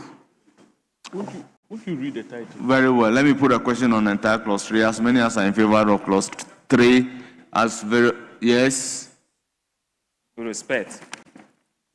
Mr. Speaker, I want to look at I, manage and monitor the implementation of this act. My contention is that if you look at A, that talks about monitor the implementation of community service in accordance with this act. I see a similarity between the two, with the exception of manage that is omitted in A, because both talk about the act, because the bill is about community service act, and I talks about manage and monitor the implementation of this act. So I'm suggesting that I should be deleted. Otherwise, the two, for me, appear the same. Yes. Yes. Yes, to delete that. Mr. Speaker, I think he's right. A already talks about monitoring. B, C, D, E, F, G, H are all talking about managing. And so to state again that manage and monitor is repetitive. So I support his proposal that we delete Aye. Chairman of the committee. Mr. Speaker, I concur with the proposal to delete. It's actually repetitive.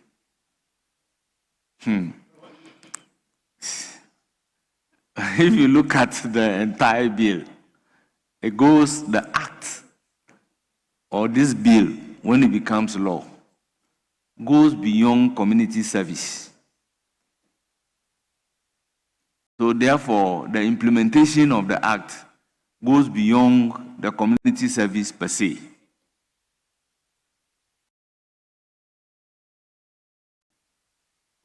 Yes, Speaker. You see, when people are convicted, instead of custodial sentence, then is committed to a non-custodial sentence, and then you have to serve in the community. That is an aspect of the act. But the act is even talking about establishing National Community Service Management Board, Regional Community Service Management Board, District Community Service Management Board. So, to monitor the implementation of the Act has got to do with monitoring of all those things, including payment of allowances and all those things. But the community service per se, somebody is supposed to be in prison 1 year for stealing goats. The judge has the discretion after the passage of this law to say that because of what you have done, will not sentence you to 1 year imprisonment, but you are going into this community to do A, B, C, D. You understand? And that one must be monitored to ensure that the convicted person is performing what he or she is supposed to perform. But the act goes beyond that. Yes? Yes, Speaker. Per your logic and exposition, I am still convinced and persuaded that one of the two must go. If A is broadened to capture I, it will make much sense than, with all due respect, to keep them. And also, if you look at the last paragraph, J, it talks about the fact that the Secretariat can perform any other function that is necessary for the attainment of the objects of the Secretariat. So without I, it is still in the bosom of the Secretariat to come up with any other function to help them to do the monitoring. So, Mr. Speaker, let us do away with one. No, if your argument is anything to go by, we should have the J and forget about the rest. J is just the omnibus clause, meaning that in interpreting these functions, you have to use adjustum generis. Any other ancillary function that is not included in A to I, this J, once it is ancillary, this J will allow that particular function to be performed. That is the purpose that the J is saying.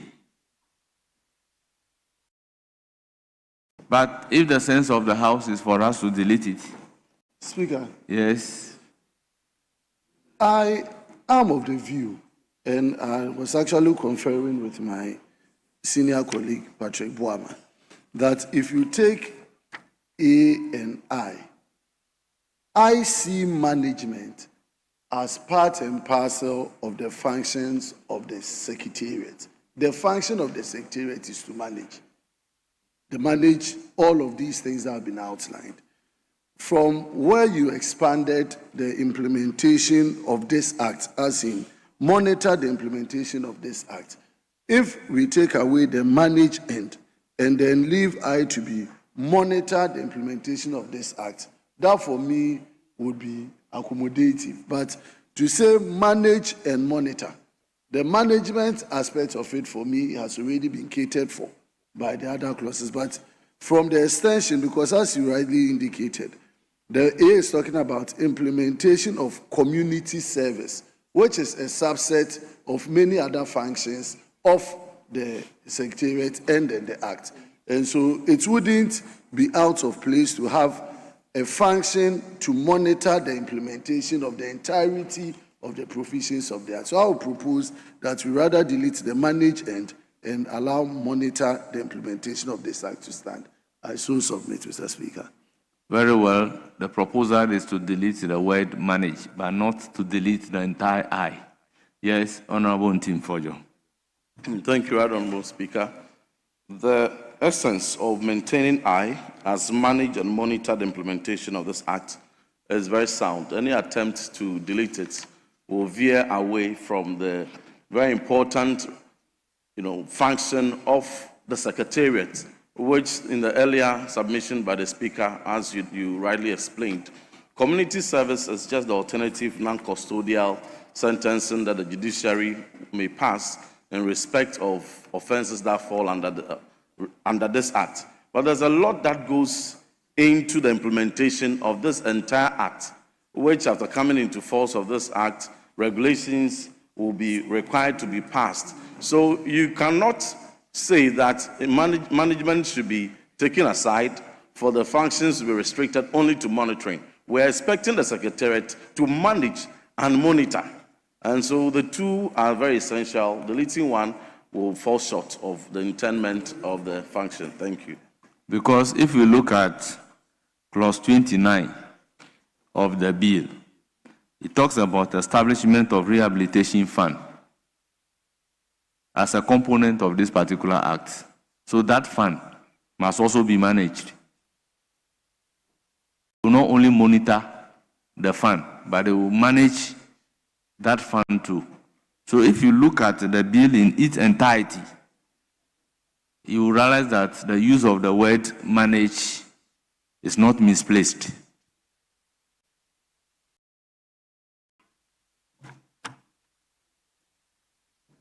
Mr. Speaker, yes, let me hear. There's, our people say too much meat doesn't spoil the soup.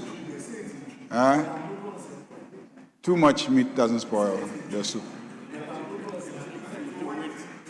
To eat too much meat doesn't spoil the soup.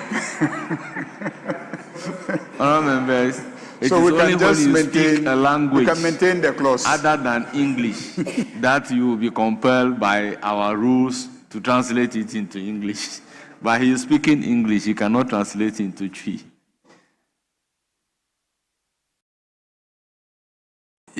Yes. Do I put a question on entire clause 3? All those in favor of clause 3 as amended, standing part of the bill, say aye. Those against say no. The ayes have it. Clause 3 is ordered to stand part of the bill. Now clause 4. Establishment of the National Community Service Management Board. Chairman of the committee. Mr. Speaker, we have no proposed amendments. It is for the consideration of the House. Yes, Honorable Boama. Mr. Speaker, I have counted the members of the board. And on 5.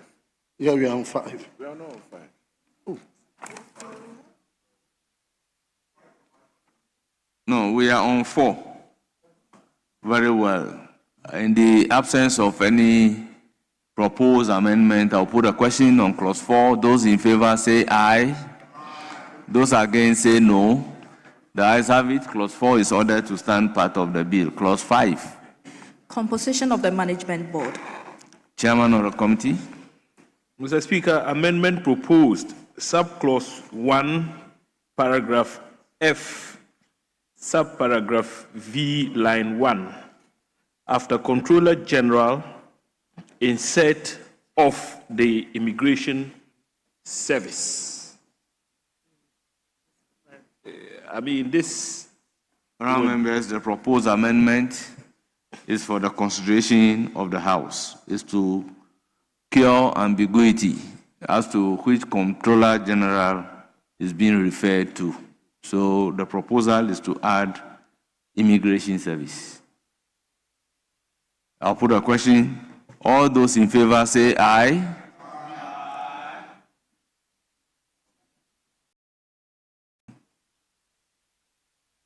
What I have?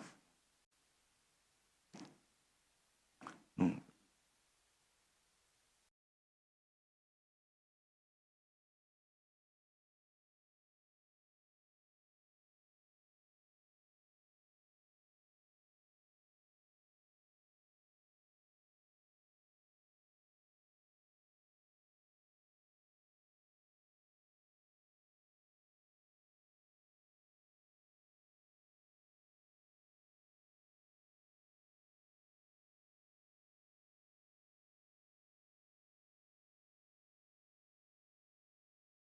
On the proposed amendment, those in favor say aye. Those in favor say aye. Those against say no. On same clause. Very well, very well. I will rescind my Thank you. Honorable Speaker, I was just wondering whether perhaps a better rendition wouldn't be the Comptroller General of the Immigration Service, not below the rank of Deputy Comptroller General, and then delete of the Immigration Service. It does seem a bit repetitive. It would appear to me that if you put Immigration Service in the initial part of the clause, it should cater for the deputy. Well, we have to even look at the ranking. Sorry? Because the Comptroller General, the position is higher than Deputy Comptroller General. Is that not so? So why do you bring not below the rank of Deputy Comptroller General of Immigration Service? Honorable Speaker, because it says a representative of in clause F. Subclause F, it says a representative of, and then V says the Comptroller General. Yes, that is why it must be a representative of the Comptroller General of Immigration Service. Correct. So that you will not say... No, but my proposal is to maintain this new rendition, but to remove the one after Deputy Comptroller General. No, if you don't bring it in line 1 and line 2, it may create ambiguity. Because the Deputy Comptroller General, too, you are talking about Deputy Comptroller General of Immigration Service. Yes, Chairman. We have since amended those provisions so that if I were to take you to clause 14F, we now have the regional commander of the Immigration Service or a representative of the regional commander of the Immigration Service, not below the rank yes. of a superintendent. That is in conformity with the amendment we are proposing here. Yes. You understand? Yes. Because in clause 14, you mention the Immigration Service in clause 1, in line 1, and you mention it again in line 2. You are stating the full rank of the person, just for clarity. So that is why the current proposal that we are making is in order. So I'll put a question. As many as are in favor say aye. Those against say no. The ayes have it. The proposed amendment by the chairman of the committee is ordered to stand part of the bill. Yes, chairman of the committee is still on clause 5.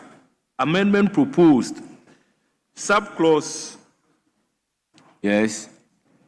The same clause 5FV, Roman numeral 5. I think that's what we just dealt with. So the last clause still, the last line of that subclause,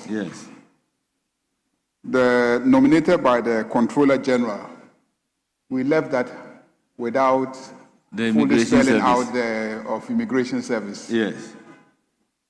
Yes, but that one is cured by saying the. But we can add the Immigration Service to it. The first one also has the Comptroller General. Yes. First one also has the Comptroller General. Yes, so we can add the Immigration Service exactly. to it. So I move for a further amendment for clarity that it should also fully spell out the rank of the Comptroller Well, I will direct the drafters to tidy this up for us. Yes. Yes. Speaker, I need your guidance because I'm still a student of this particular enterprise. Mr. Speaker, under V. Under? The FV, where we are. Yes. Yes. It says the Comptroller of Immigration, not below the rank of a Deputy Comptroller of the Immigration Service. But consistently, when you look at the other security institutions representation. You have C, Inspector General of Police, a rep not below the rank of Assistant Commissioner, of Police. Then you go to Prison Service, Director General of Prison Service, or a rep not below the rank of Assistant Director of Immigration. So I don't understand why at the immigration. So let's deal with this. That's why when we come there and you have a proposal, then you can make the proposal. Very well. That's why I said I needed your guidance. Commissioner of Police, simpliciter is a rank.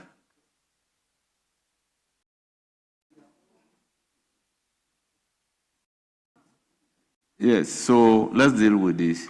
I'm directing the drafters to tidy it up for us, and I'll put a question subject to the drafters helping us in this regard. So the question is, as many as are in favor, say aye.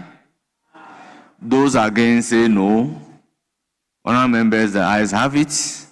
The proposed amendment is ordered to stand part of the bill subject to the drafters tidying it up for us.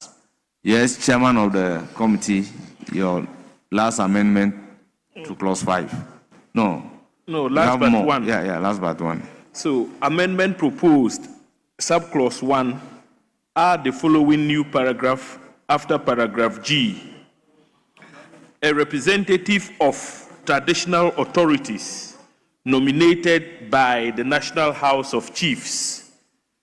Mr. Speaker, the rationale for this proposed amendment is to provide the management board with the traditional authority and grassroots legitimacy necessary to facilitate the effective reintegration of offenders within local communities through community service.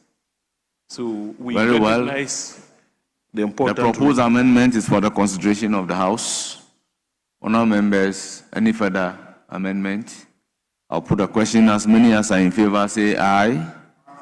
Those against, say no. The ayes have it. The proposed amendment is ordered to stand part of the bill. Yes, VII. Clause 5. Amendment proposed. Add the following new subclause after subclause 2.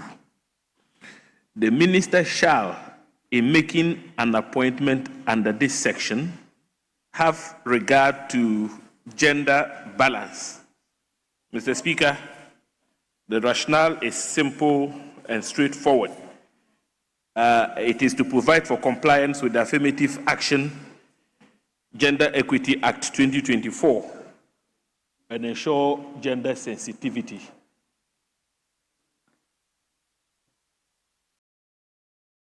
Well, don't you think you are going to create a problem for the minister in view of the fact that all these are institutional representation? How does the minister control this? Mr. Speaker, that is why from the outset, that same law requires. For instance, we're talking about institutional representation from the police service, immigration service, prisons, fire service.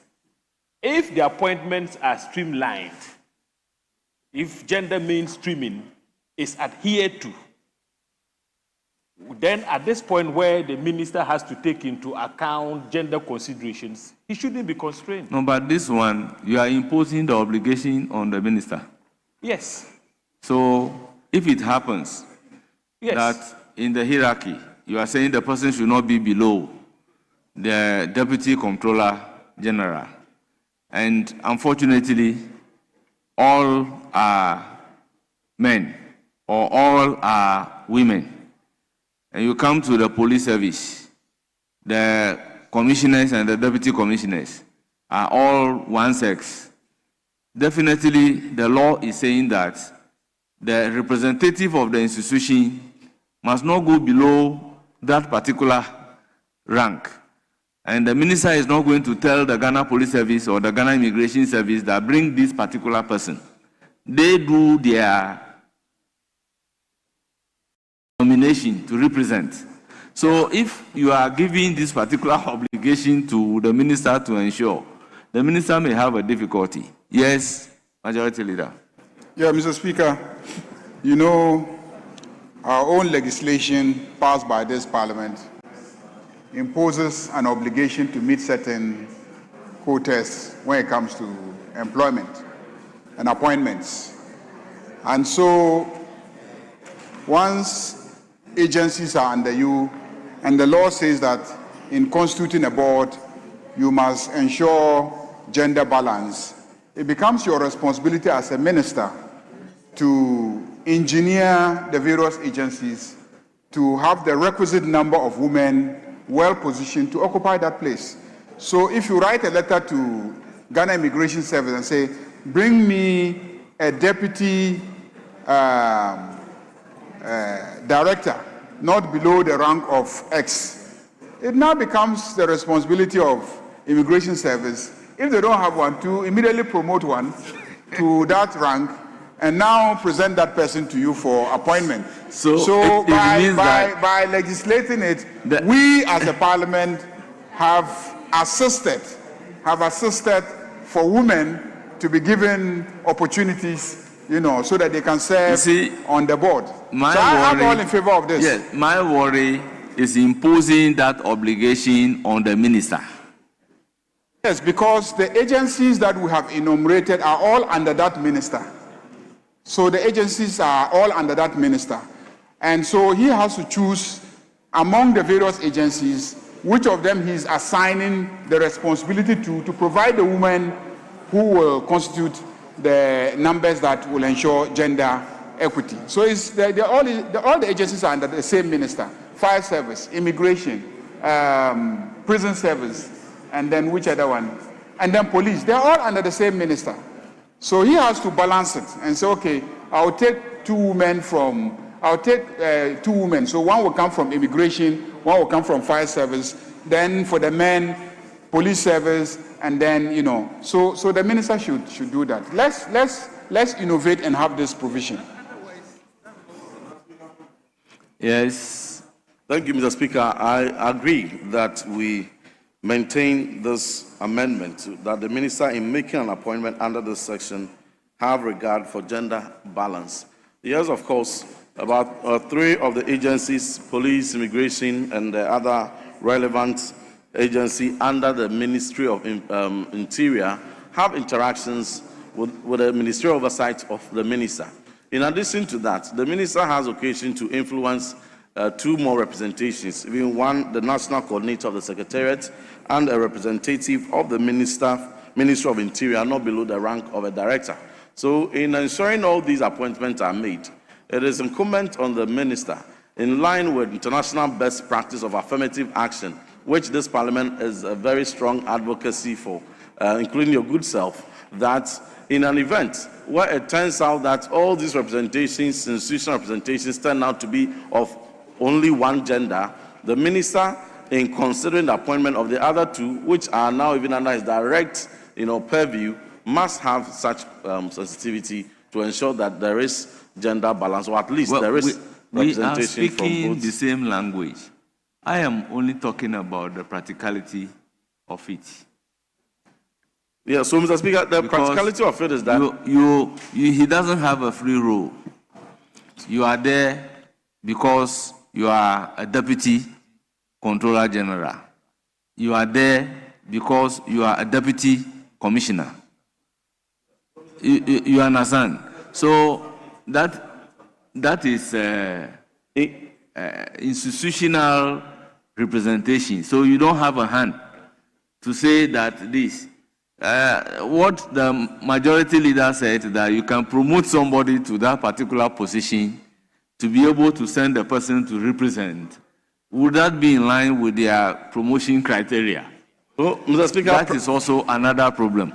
But if the sense of the House is for us to maintain it, Mr. Speaker, practically at any point in time, you find, Mr. Speaker, at any point in time, practically, you are likely to find various gender on the rank of ACP. You are likely to find different 2 gender on the rank of the equivalent in the prison service and the equivalent in the immigration service. But even where all those institutional representations fail to have regard for gender balance, then the minister, in appointing the national secretariat, the national coordinator for the secretariat, and in nominating a representative of the Ministry of Interior, not below the rank of a director, will now balance out to ensure that there is gender balance. So, Mr. Speaker, practically, this this provision is very much in line. Then I can put a question. Okay, I'll come to the chairman and then put a question. Mr. Speaker, just some few comments here. First and foremost, the law, as we are looking at now, is imposing the obligation to appoint to the director generals or the heads of those institutions, not the ministry, nor the minister. So we shouldn't suggest that in the minister doing this appointment, he is going to control and determine whom and the representation that should come from the sector ministry or the sector security agency. So we should be very careful. If we want the representation to be women, then let's legislate clearly and say on that the institutions. On these institutions, the representation should be women. But you cannot. The institutions in bringing the representation should have regard to gender balance. Yes. Because the minister is going to appoint the people that the institutions bring. Yes. That is the responsibility of the minister. So, for instance, if they say Ministry of Health, it is the responsibility of the Ministry of Health to ensure that whoever is representing the ministry is a woman. Speaker, exactly. But you are rather imposing the obligation on the minister. Exactly. So yes. Okay. Mr. Speaker, I have a difficulty here. The proposal from Honorable Boamah, because the institutions are presenting only one person. Yes. So if you tell them they should have regard for a woman, yes, and all of them present male nominees, what happens? If they are presenting two people, then they can make provision for a woman. Yes, Honorable Richard Achampo. Presenting one each. Honorable Richard Achampo, we are speaking the same language. The same language in the sense that the minister doesn't have the obligation to ensure that it is A that will represent immigration service, it is B that will represent the police service. That responsibility is on the institution. Because it's an institution that is supposed to send representative. For instance, if you are asking that Ministry of Health should bring a representative to Parliament, it is the Ministry of Health that will decide who they should send to Parliament. You understand? So if the Ministry of Health so decides that whoever they are bringing is a woman, the minister shouldn't have a problem.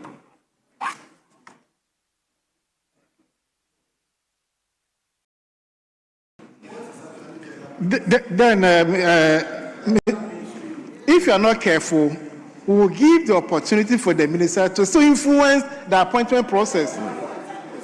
Because if he gets to know that all the nominees presented to him are male, he'll find a way of influencing the institutions to nominate a woman. So they are trying to use 5 to the new provision to cure it. But let's find a nice way of dealing with it. If not, the minister will use the back door to influence their decisions. Honourable members, once we are imposing the obligation on the minister, can we zero it down to where the minister has a right to do nomination? Mr. Speaker, we have already made that provision. Already in the same clause. So we should do the cross-referencing. Yes. That the minister in making nomination under clause F 2, 3, 4 shall have regard to that one. You are imposing the obligation on the minister. So, Mr. Speaker, with that, with your guidance, we are making reference to 5I and 5H in those cases that are under the direct purview of the recommendation by the minister. Yes. You should have regard for that too. Yes. Yeah, that one. But I even don't have a without problem. those specific references, as for that one, making indications for gender balance and affirmative action is a practice that is the rendition promoted. should be the minister shall, in making nomination under sub-clause so and so, then have regard to gender balance. Then that one, the obligation can rest squarely on the minister. Yes, that one can cure the mischief. Yes, because I foresee a situation where the Immigration Service will be telling the minister that why are you dictating to us who should represent us on this board? Telling Police Service that why are you dictating to us who should this thing? Why are you asking us to promote somebody to this particular level because of this representation? So when where the minister have a direct opportunity to nominate, when we impose that obligation on the minister, then he can use his discretion and make all women in order to balance it. Speaker, in as much as I agree with this particular proposition that we should tie the minister's hands to appointments that he or she directly makes, what the fundamental question I want to ask is whether or not the Affirmative Action Act 2024 imposes obligations on agency heads such as the IGP, the Controller General of Prisons, etc., so that if the minister has to make appointments, regardless of the fact that they are institutional representatives, the minister would be bereft of the power to insist that IGP, you have to respect the Affirmative Action Act by ensuring that your nominee, that is, if there are no adequate quotas for, let's say, female representation, must be female. To the extent that if an IGP or Controller General hasn't got female representation, that then becomes you are the chairperson for security and intelligence. Interior and defense, Mr. Speaker. Yes, interior and defense. How many police commissioners do we have? Female commissioners. How many male commissioners do we have? Male commissioners? Yes. Oh, we have quite enough. They are in the majority, but we have a number of female commissioners. When you come to Controller General of Immigration Service, how many of them are female? For now, but we have commissioners who are female, but not deputy controller. We used to have. So from deputy controller general going forward, you see, that is to avoid the problem. It's to avoid the problem because you don't know what will happen in future. So, for instance, as we are speaking, that the Deputy Controller General, up to Controller General of Immigration Service, we don't have a female in that particular category. What is the Immigration Service going to do? Do you understand? So, in order to, law is just a communicative action. In order to avoid that problem happening, and in view of the fact that it is not the minister that have control over who should be the representative of these institutions. He does the appointment. Let's impose the obligation on the minister where he has to do the nomination and appointment. So in that case, he is under obligation because the word that we are using here is not may, it's shall. The Speaker agreed. It shall. Yes, I think the Deputy Minister for Health does not agree with me. Thank you, Mr. Speaker. I think the mischief that this clause was trying to solve or to cure is so that all the representatives don't end up being men.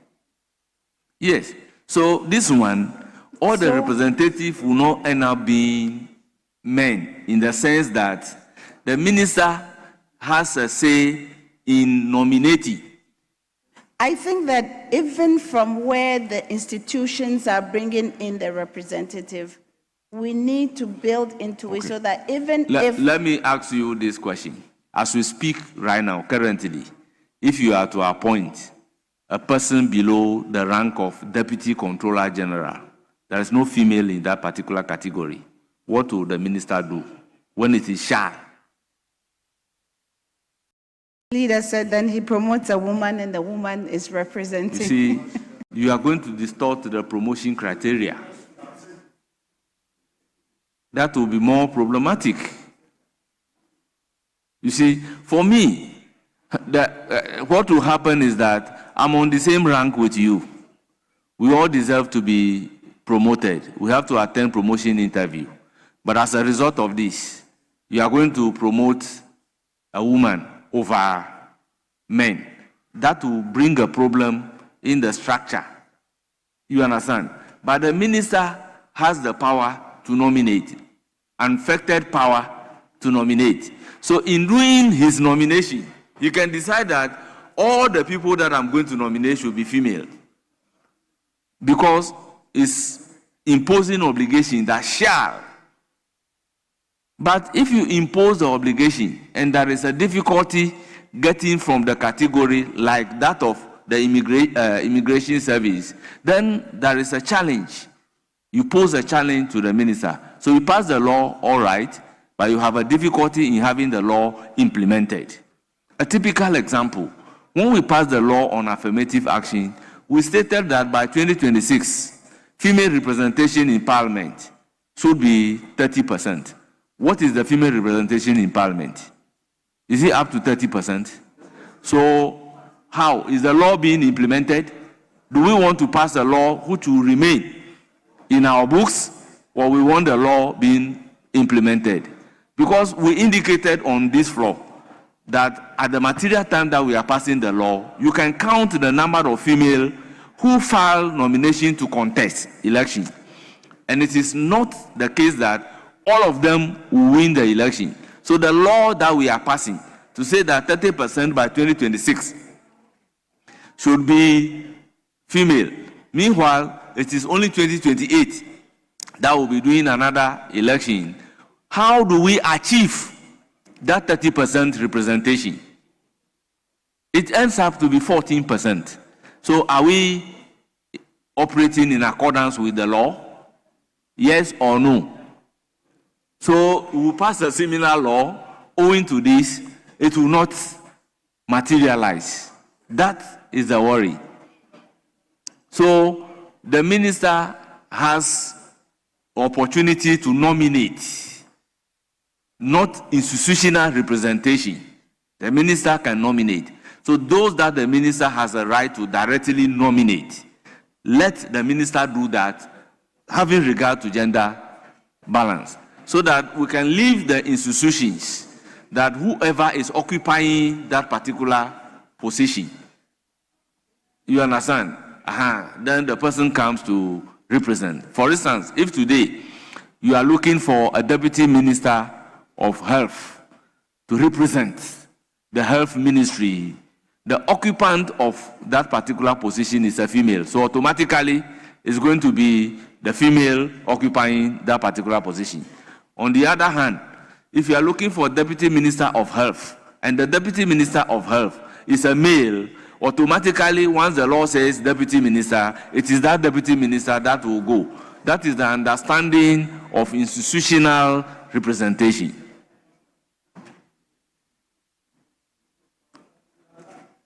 So, we would again ask the drafters to tidy this up and zero it, the obligation of the minister to the provisions where the minister is to do nominations. So I'll put a question. As many as are in favor say aye. As many as are in favor say aye. Those against say no. The ayes have it. The proposed amendment, subject to same being tidied up by the drafters, is ordered to stand part of the bill. Yes, we are still on clause 5. Honorable Bowman. Mr. Speaker, I would like to draw our attention to the number of representation. It used to be 13. With the addition of the rep from the National House of Chiefs, it comes to 14 for a management board of the institution. I'm struggling to know the services, for example, that the fire service representative and that of the comptroller would be traditionally bringing to bear for the purposes of this particular secretariat. Because there are many times you don't need these institutional reps, but there will be collaboration between the secretariat and them. So you bring members, that goes to the core, representations, that goes to the core. So I'm making, first I wanted the chairman of the committee to give us some rationalization of these two institutional representations, else we get them deleted, so we can regulate and reduce and minimize the number of the management committee. Thank you, Speaker. Yes, chairman of the committee. Yes, Mr. Speaker, my honorable colleague has made a valid point, but the issue is that here we're dealing with community service as an alternative to custodial sentencing. Now, for purposes of effective implementation, there are districts and municipalities in this country without prisons facilities. But if you go through the act, you find that the prison service has been identified as the state institution with the statutory duty to manage convicts.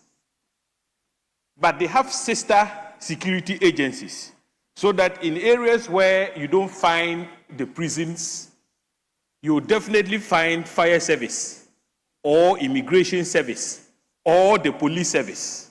That is why we think it is important that you list all those agencies under the Ministry of Interior for purposes of effective implementation. I'll give you an example. If you go to my constituency, we don't have a prisons facility. The leader's constituency has a prisons facility. So how do you implement community service in Bulsa North? You would definitely have to fall on either immigration service officers or fire service officers to fill the gap that otherwise would have been created. Yes. Mr. Speaker, I thought the whole objective of community service is to do away with prison service. I thought that was the whole objective. So if not having a prison is considered as a disadvantage in implementing community service, I find that quite interesting.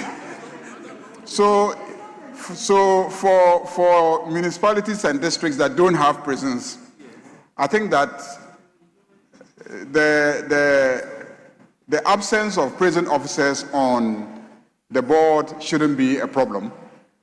And I agree with what you are suggesting, but I also think that the way that it has been rendered, people are going to say that for every board, you must have all these officers there.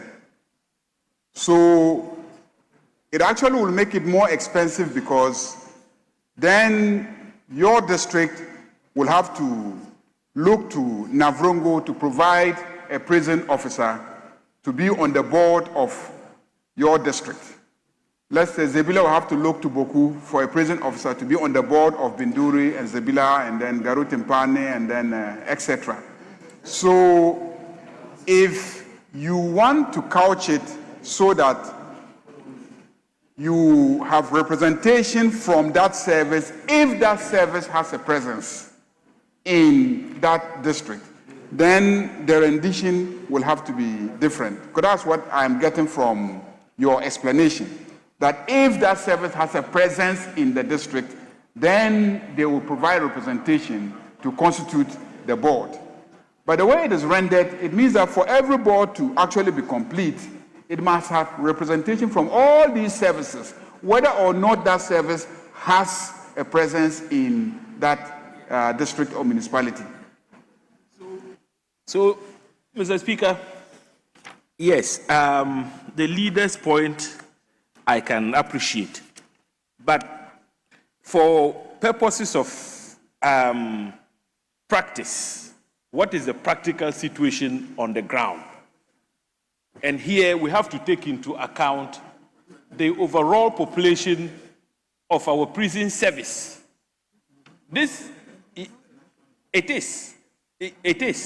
So given that for purposes of implementation, you would have to fall on the ground. At the national level, you need to have to be there. So that is where they take the strategic decisions. So if you exclude them at that level, you create gaps at the district level where prisons may not be present, you see.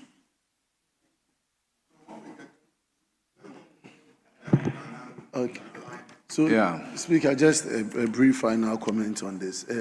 Leader, I'm looking at the functions of the management committee. The management board shall ensure the efficient and effective performance of the functions of the secretariat.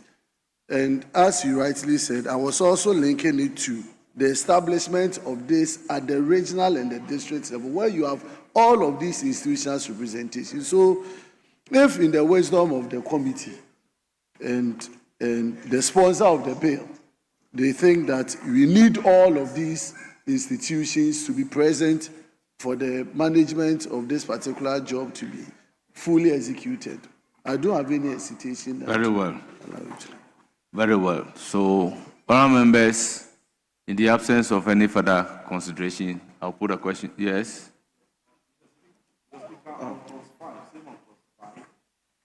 Okay.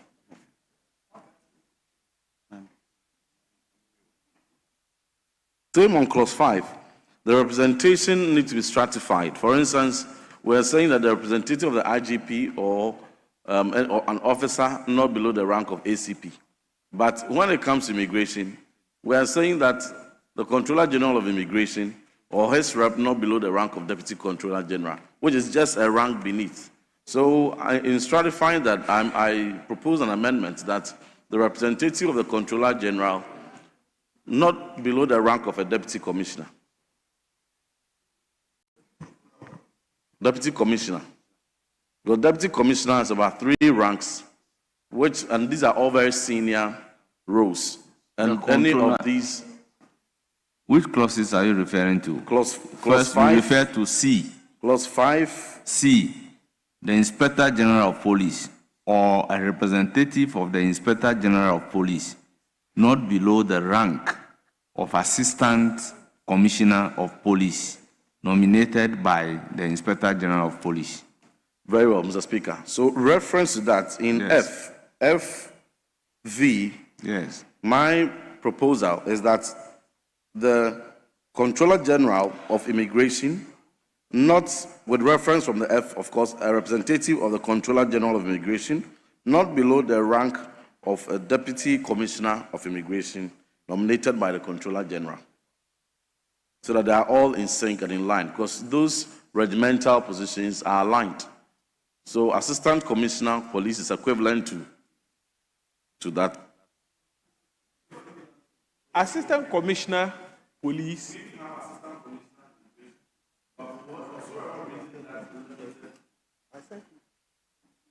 For whatsoever reason, that limited the representative of the Controller General to a rank just beneath him.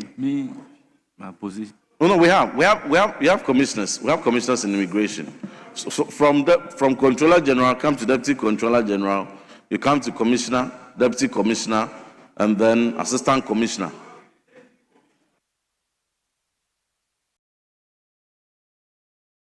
Deputy Commissioner, DCOP of Immigration is at the same level with DCOP, Deputy Commissioner of Police.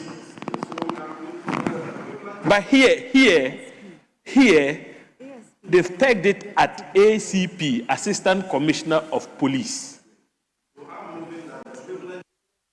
In this case, I'm moving that the equivalent rank in immigration, which in this case will be Assistant Commissioner of Immigration, must be the rendition in FV. Below. FV. Thank you. We should step it below. Yes. Yes. Below the Deputy Controller General. To ACI, to Assistant Commissioner of Immigration.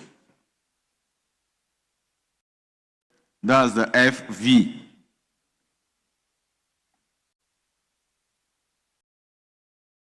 To be coterminous to the rank 3 in the police service.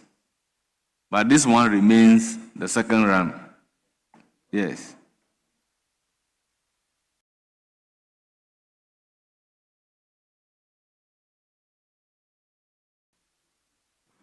Mr. Speaker, the agencies have come of age. So if you consider that Immigration Service until recently had the director as the head of service, but currently we now have the controller as the overall boss, deputy controllers, commissioners, deputy commissioners.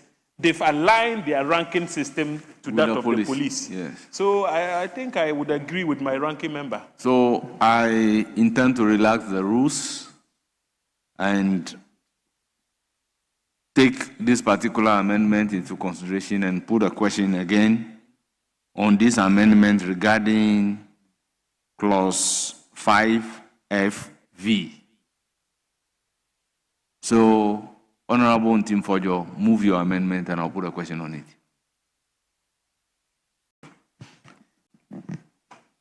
Thank you, Mr. Speaker. I propose that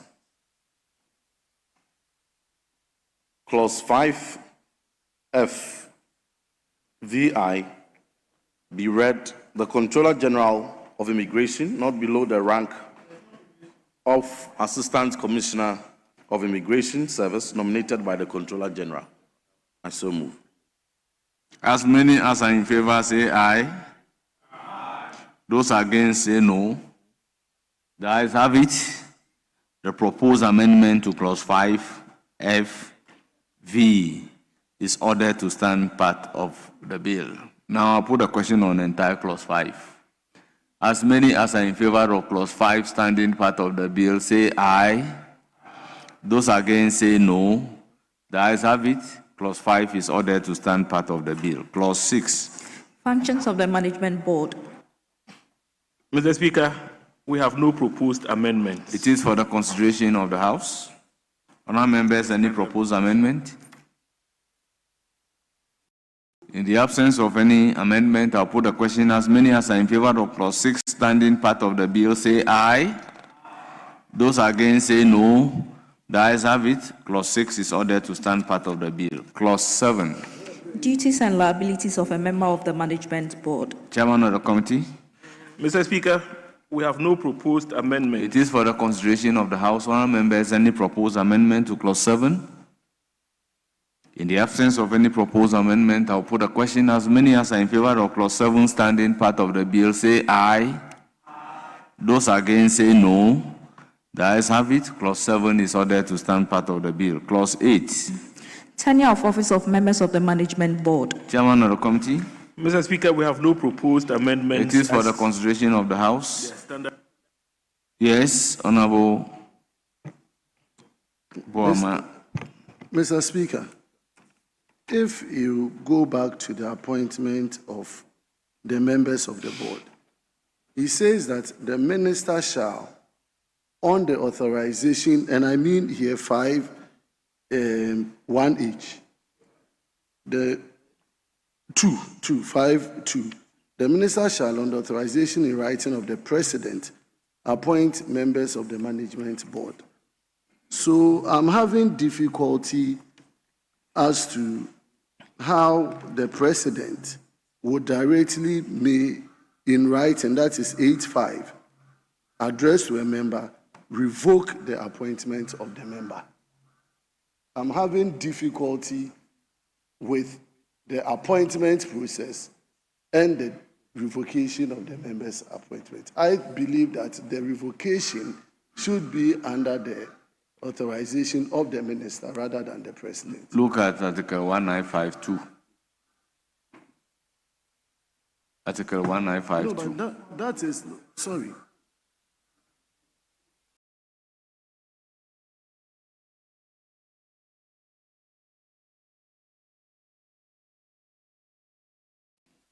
Yes, 1952.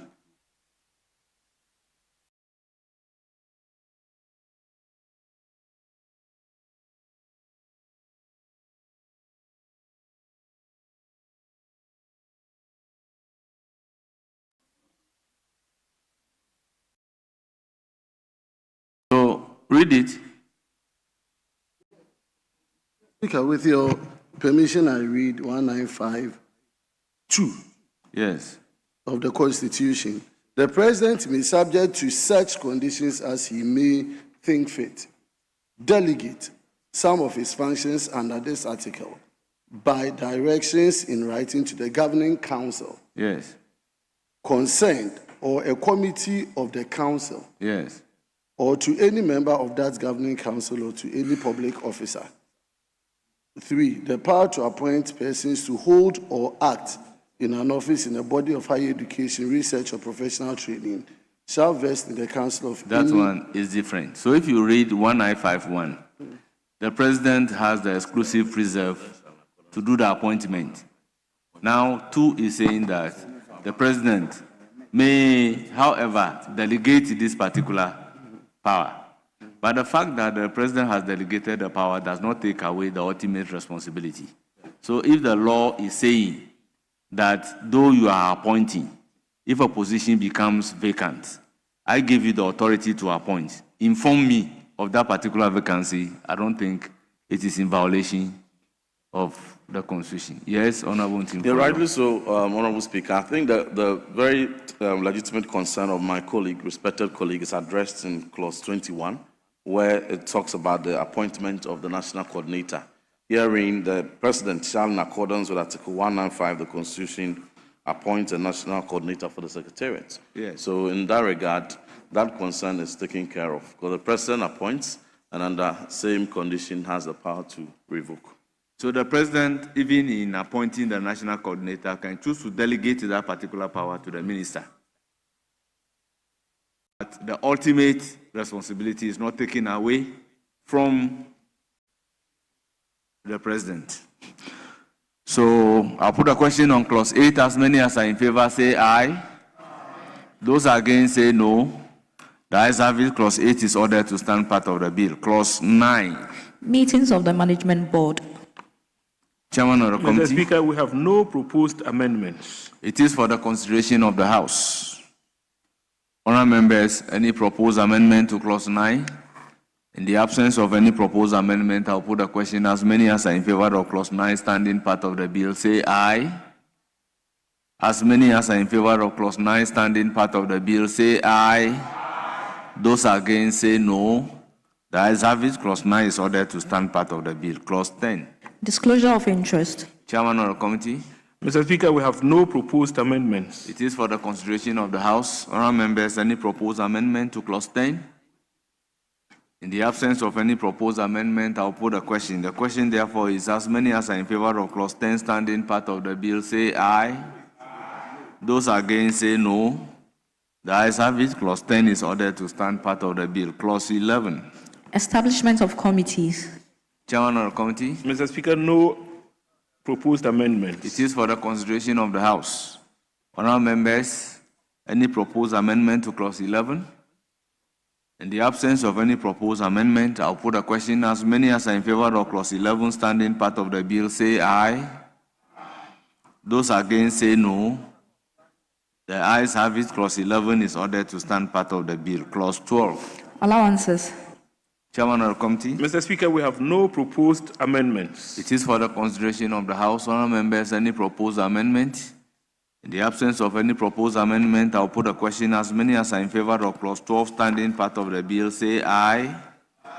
Those against, say no. The ayes have it. Clause 12 is ordered to stand part of the bill. Clause 13.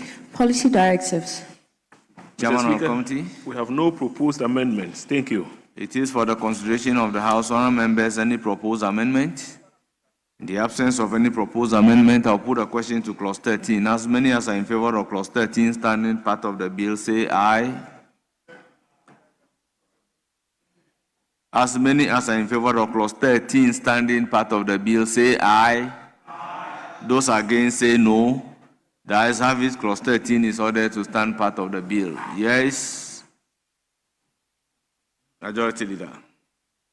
Mr. Speaker, we agree to stop at clause 13. So let me thank the chairman and his team for taking us up to clause 13. Mr. Speaker, if we can continue the consideration stage of the Human Sexual Rights and Family Values Bill as well. Very well. Yes.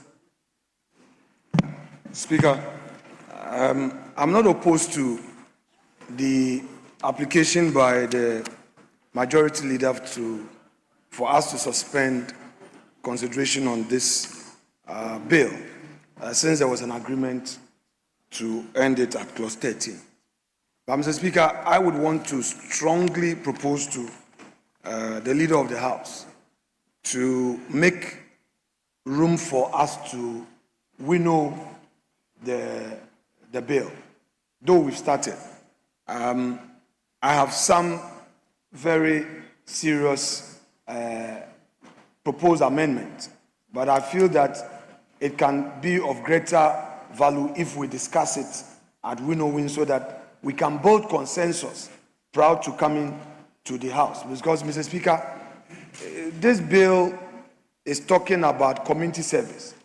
But the minister drew our attention to a serious concern regarding how bail is abused by the police and the judiciary. That was the minister's concern. And I believe that looking at the bill as it is, it appears that nothing at all is said about bail conditions, terms of bail. In fact, Mr. Speaker, some members in the academia have been reaching out on whether or not Parliament could pass a bail act. And I mentioned to them that this community service bill is being introduced. So, Mr. Speaker, it appears that there is some appetite to look at a broader way of ensuring that rights are protected, especially when people face criminal charges. So, Mr. Speaker, it's a very humble application that I would want to put across to the leader of the House, and perhaps if that is considered, we would be able to enrich this law to address some of the onerous bail conditions that in itself is more than a punishment, as if the person has been convicted, especially the recent news we've been hearing about misdemeanor offenses being subjected to very onerous bail conditions. If we include all of that in this bill, and the final law that is assented has in it all of these provisions, that when it's a misdemeanor, indeed, there cannot be an issue of remand when the offense is misdemeanor. I don't think that we should leave that to regulations and all of that. And it is going to help all of us, because, Mr. Speaker, nobody knows when something like that may befall him or her. Mr. Speaker, I so submit and pray that there will be an opportunity to deal with this at winnowing. Majority Leader. Yeah, Mr. Speaker, I have always said that we do winnowing not when committees submit many amendments to a bill that they have considered, that we have referred to them to consider. We only do winnowing, in my opinion, when members have proposed amendments and the numbers become unwieldy. So we decide to refer the matter to winnowing. But once the recommended amendments are coming from our committee, then there's nothing to winnow.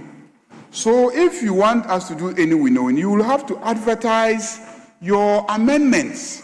When you advertise your amendments, and we see that there are many, but all that you have said is just one clause amendment, which is to have an amendment that relates what we are proposing to also those who are serving bill terms. That's what I see you trying to say we should capture in this bill. But you introduce it. Let's see if it sits in well with the object of this bill. Because this bill is not dealing with the processes leading up to conviction. The processes leading up to conviction is where bail is an issue. We are dealing with after conviction and you are being sentenced. That's a post-conviction matter. So this bill is dealing with post-conviction. If there are problems in the criminal justice system leading up to conviction, we must deal with it at a different level. And yesterday, the Minister for Interior did indicate that he is in discussions with the Attorney General for them to find a framework for addressing that problem. So I don't think that that issue arises at this stage. Here, we are dealing with convictions, sentencing, and an alternative to custodial sentencing. That's basically the issue, that we are dealing with here. So, Mr. Speaker, I've heard him. I think that we can have the discussion about onerous bail terms and how we deal with that. If, for instance, we come to a consensus as a country that certain type of offenses, there shouldn't be custodial, bail terms, or that if they arrest you, the provisions are there that if they arrest you, the police can grant you police inquiry bail, the court can grant you bail. Maybe what we should say is that there is abuse of the processes. And that is a function for, let's say, our Judicial Committee of Parliament to conduct an inquiry into what the judges are doing. And if, as a House, we resolve that we think that they are doing something wrong and we draw their attention, given that it's a coordinate branch of government and we should not be seen interfering in their work and etc., then we see if we can craft some legislation that will deal with that problem. But as it is now, don't forget that they are a coordinate branch of government. We must be careful what we do in relation to them as they work.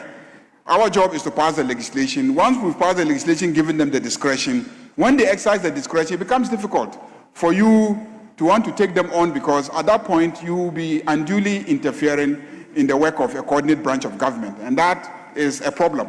So I think that if we think that onerous bail terms are a problem, let's have some platform for discussing that. Mr. Speaker, I still plead that we end and suspend the consideration of the Community Service Bill and then start with the Family Values Bill, because we had agreed that we'll take a few clauses of that one today and then proceed. Yes, Minority Leader. Speaker, with respect, thank you. Mr. Speaker, I've listened carefully to the great submissions of the Majority Leader. But I believe the burden of my submission earlier was to look at the issues as a whole, rather than dealing with them in silos. There is no difference in substance between a post-conviction relief contained in this bill and a pre-conviction custodial orders. They are one and the same. And it's a reason why I'm saying that let us take a parliamentary step to address it. Mr. Speaker, the Honorable Leader of the House has cautioned that we should be careful in dealing with a body with coordinate mandate as enshrined in the Constitution. I agree with him without more. But the point is that where the judiciary itself has made a pronouncement to guide, In the Martin Kpebu number 2 case, the judiciary had the occasion to even pronounce on these onerous bail conditions and provided a guideline to the lower courts. So, Mr. Speaker, we can take advantage of the judiciary's own pronouncement and enact on it. It's like what they did in Article 185. That Article 185 requires that international commercial transactions must receive parliamentary blessing, and expected us in Klomega case that Parliament should enact a law to regulate 185. We've still not done it. So they have already given us the opener. And if there is a clear legislation, Mr. Speaker, it will help the cause. Ghana is respected for promoting human rights. The time has come for us to deal with the gaps in our laws and address them to give full confidence. Oftentimes you hear political actors crying foul here and there, depending on which side they are. If they are in opposition, you hear them loudest. If they are in government, you don't hear them. But, Mr. Speaker, whether government or in opposition, once it's injustice, it's injustice. So the opportunity is now, and I'm happy that the majority leader, in concluding, agrees with me that we need to sit and look at it in composite. If we say it is basically a post-conviction law, then we would be denying ourselves an opportunity to address the very concerns that the minister responsible for this bill put out in his own argument. We need to address this issue of bail once and for all, and do so by law and in clear language. And I couldn't agree with the majority leader the more when he said that we perhaps may have to look at legislating clearly that when it is a misdemeanor, the court, no matter what, would have to ensure that the accused in the box is granted bail in terms that would not be onerous. Mr. Speaker, I would want to end here, but I am pleading with majority leader that let us have win-win on this matter. I would want us, don't worry, Mr. Speaker, it's fine. If your prayer and pleasure is that we should advertise the proposals and then take them back to win-win, so be it. It's fine with me.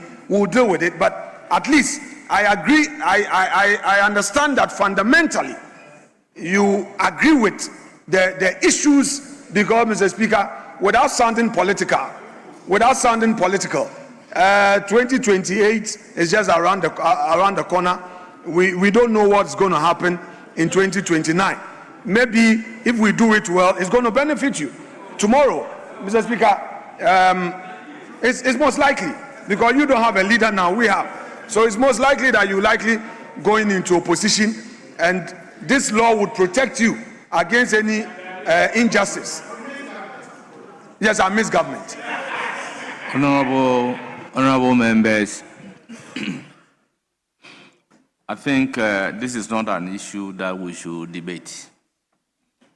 This is not an issue we should debate in the sense that if you read paragraph 1 of the memorandum underpinning the bill, it reads, the object of the bill are to establish a national community service secretariat and to provide for community service as an alternative to custodial sentence and for persons convicted of specific category of offenses. So the meaning that I gathered here, and reading from clause 39 up to 45, which talks about community service order, clearly means that until and unless the person is convicted, this act cannot be invoked. Now, when you talk about bail, bail is a preliminary issue because it is before a conviction. And this act is talking about a person who is convicted should be given an alternative sentence to custodial sentence. That is when the law kicks in. So to do a win-win and take into consideration bail in this particular law may pose a problem. I, however, agreed that we can do win-win, and doing win-win is conditioned on the fact that members have amendment to the bill, which is unwieldy, and then we refer it to the win-win committee to sieve it. That is by our own standing order. That is where win-win is conducted. But as we speak right now, apart from the committee's amendment, we don't have any other amendment from the members. So, honourable members, I think until then, we can make progress with this particular law. But I have a difficulty referring the bill for win-win, only to go and be talking about bail and bail conditions in this law. This law will only come into effect when a person is convicted for certain category of offenses. Yes? Speaker, I agree with you in substance. Every single thing you said, including the reading of the memorandum accompanying the bill, is right and fair. But, Mr. Speaker, I am lifting the veil beyond the very bill before us to trigger or to tease out this issue, largely because of what the minister said yesterday in his debate. And, Mr. Speaker, you and I know that we've had instances where bills are introduced, and based on the thinking of the House, same had been withdrawn and enriched considering other factors. So, Mr. Speaker, it was on that basis that I raised that issue. But I would bring my amendment, we will discuss it, and see the way forward. But it is important, and I want Hansard to take note of this important view of mine, that we cannot deal with post-conviction sentencing regime in the form of a community service when we know that as part of the criminal jurisprudence, the ecosystem of the criminal law also gives way, allows for bail or some pre-custodial sentencing custody. The court is empowered to remand. So, Mr. Speaker, if we are dealing with it, and you are right, if the law says let's deal with only post-custodial sentencing, and we know that there's already a problem with regards to certain interim orders, we better address that also. That is where I am coming from. But yes, I don't disagree with you. But I would want to advise and humbly crave your indulgence that with the concerns that you have raised, then you must bring a private member's bill to come and amend the criminal procedure. Mr. Speaker, already there's a judicial pronouncement. Mr. Speaker, the Supreme Court in Martin Kpebu number 2. Yes. Mr. Speaker, the Supreme Court of Ghana was very loud and laid out a procedure and gave the grounds and cautioned itself, especially when it comes to the discretion being exercised. And Mr. Speaker, the Constitution itself, let me read the Constitution, Article 296, Mr. Speaker, for the avoidance of doubt. It provides, with your leave, it says, where in this Constitution or in any other law discretionary power is vested in any person or authority, that discretionary power shall be deemed to imply a duty to be fair and candid. The exercise of the discretionary power shall not be arbitrary, capricious, or biased either by resentment, prejudice, or personal dislike, or shall be in accordance with due process of law. So, Mr. Speaker, basically, if in considering this bill, we want to legislate, Mr. Speaker, 296 takes the power or takes the discretion away from a judge in granting bail or not. To factor in these predicated issues provided for in the Constitution. Mr. Speaker, this country will be seen to be upholding the rights of citizens fairly and across board, and it will be beyond debate. So, Mr. Speaker, it's only a caution. It is not a matter of disagreeing with you. I agree that the law as it is, the proposal as it is for post-conviction. Yes. But the minister himself, Mr. Speaker, raised serious concerns about bail. Not my argument. That is the minister's argument. The minister said bail is being abused by the police and the judiciary. I will say that is the having minister, regard not to me. the community service bill, anything relating to bail is out of place. Very well, Mr. Speaker. That is understood. But Yes. I'm bringing an override submission for us to consider that instead of dealing with it in isolation, it is an opportunity for us, a golden opportunity for us as a house to deal with the issue as a whole. And I expect the lawyers in this chamber to rise up on this occasion to support this call. That whilst we are dealing with post-conviction, let's deal with the issue of bail and enact on it collectively. With all due respect, not when we are considering a bill unrelated to bail. Yes, Majority Leader. I was just going to say that he's been out of order for far too long. But I understand he's been away for a while, so he wants his presence. He wants his presence noticed. He wants to register his presence. Honourable members, Human Sexual Rights and Family Values Bill 2025 at consideration stage.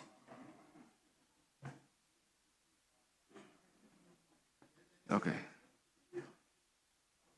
Yes, Chairman of the committee, are you ready? Very well. Mr. Speaker, the chairman himself is in Saudi Arabia performing Hajj. So the vice chairperson will lead us in this regard. Honorable Shaibu. Yes, the vice chairperson will lead us. Speaker, with respect, I want to be brought to speed by the majority leader. This bill we are about considering, is this a private member's bill or a government-sponsored bill? Mr. Speaker, I'm sorry, I wasn't here yesterday. I've not had the opportunity of having a discussion with the majority leader on this important matter. So this is the private member's bill. I see. Well, Mr. Speaker, I just want clarity on this matter. I want clarity. Mr. Speaker, this bill has always been a private member's bill. Government has no objection. Attorney General has not indicated any objection to anything contained in this bill. But it has always been a private member's bill, sponsored by members of this House. And it is a bipartisan bill because we have members from both the majority and minority appending their names as sponsors. So that's what it is, and it remains that way.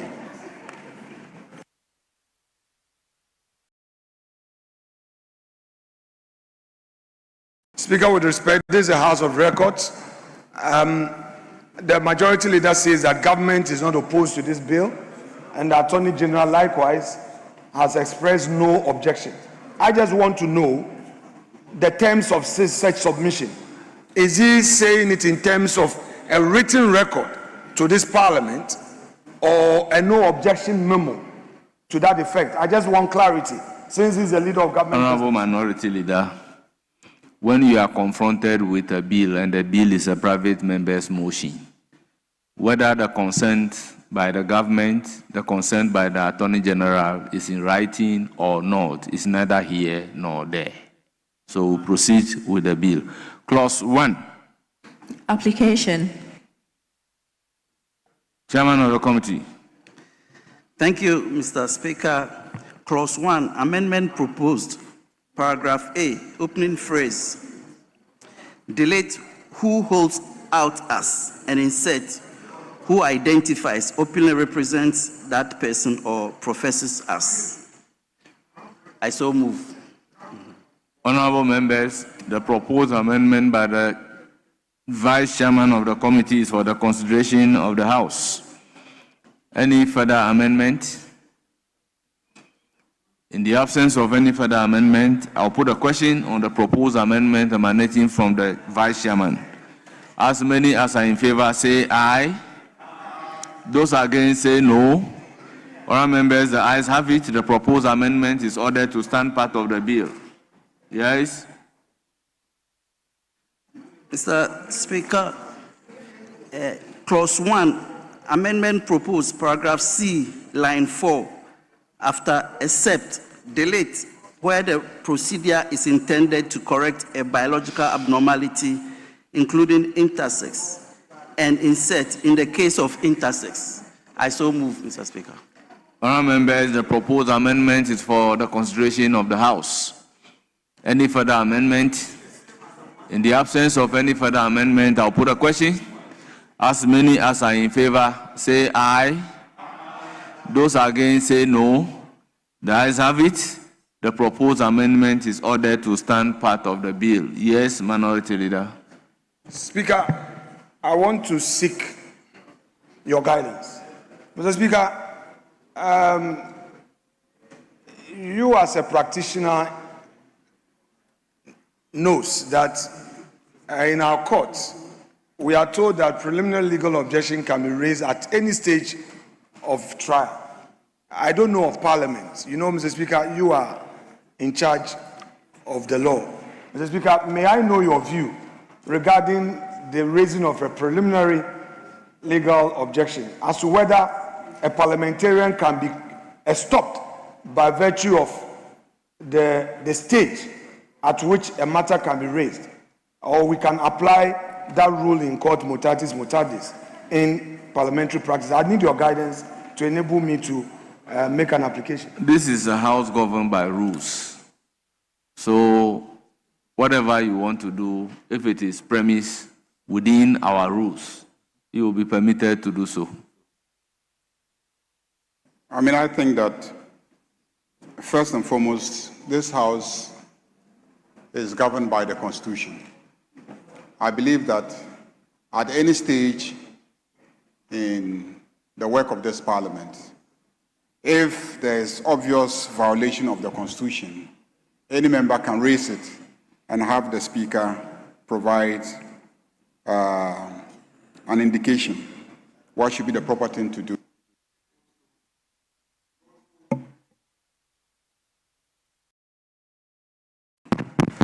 If there's also a violation of our standing orders, you can raise it. So make sure that whatever you are going to raise is a violation of our standing orders or a violation of our Constitution. Because if it is not any of these two, we will have an issue in this chamber today. Yes. Mr. Speaker, with that guidance from the majority leader, I am here, Mr. Speaker, on my feet on the strength of the majority leader's constitutional argument to the effect that by a constitutional imperative, the law was already passed and it was for the president to sign. For him, it would therefore be constitutionally superfluous for another bill to go through the process. I want to know, Mr. Speaker, whether or not that position of the majority leader is the view of this House or otherwise. Honourable members, it is trite learning that if an issue is raised on the floor of this House and a ruling delivered on it, it will be mischievous on part of a member of Parliament to be raising the same issue. This issue has been raised, and the Right Honourable Speaker, Alban Sumana Kingsford Bagbin, delivered a copious ruling on this issue. Therefore, I do not expect a leader of this House or any member of this House to be raising a similar issue after the Speaker has delivered a ruling on it.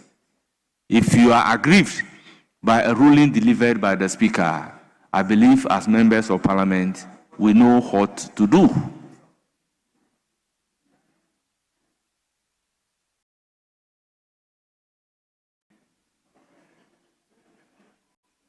Yes.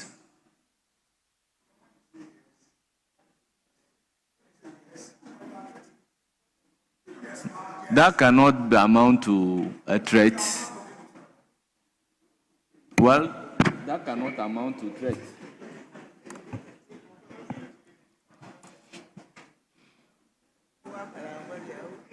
Speaker, with respect, Mr. Speaker,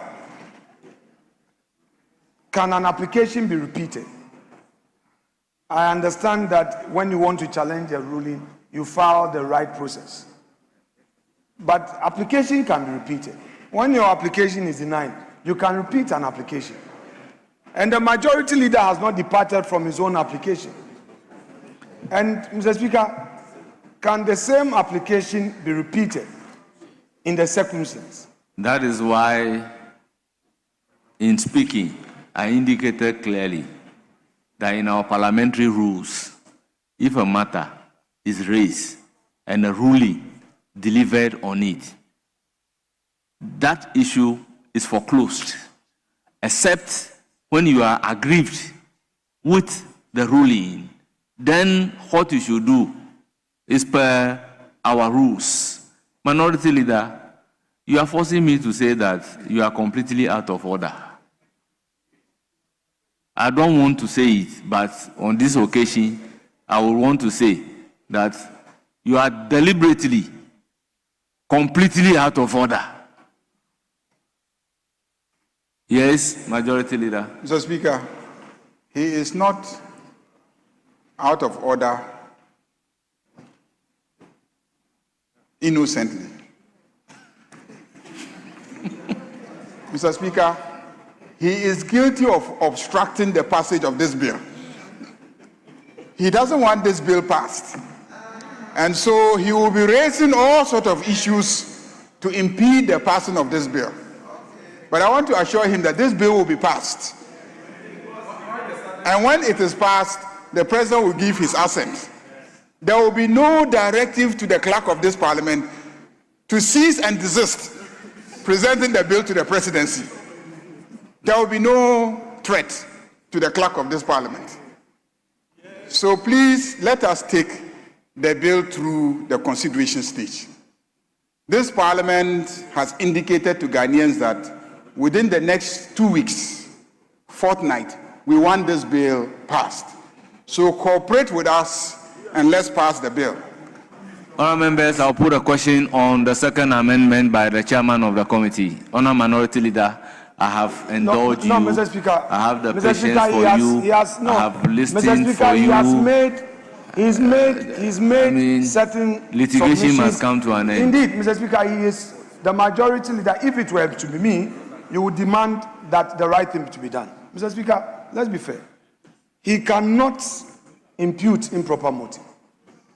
In argument in the House, you counter-argue and you argue.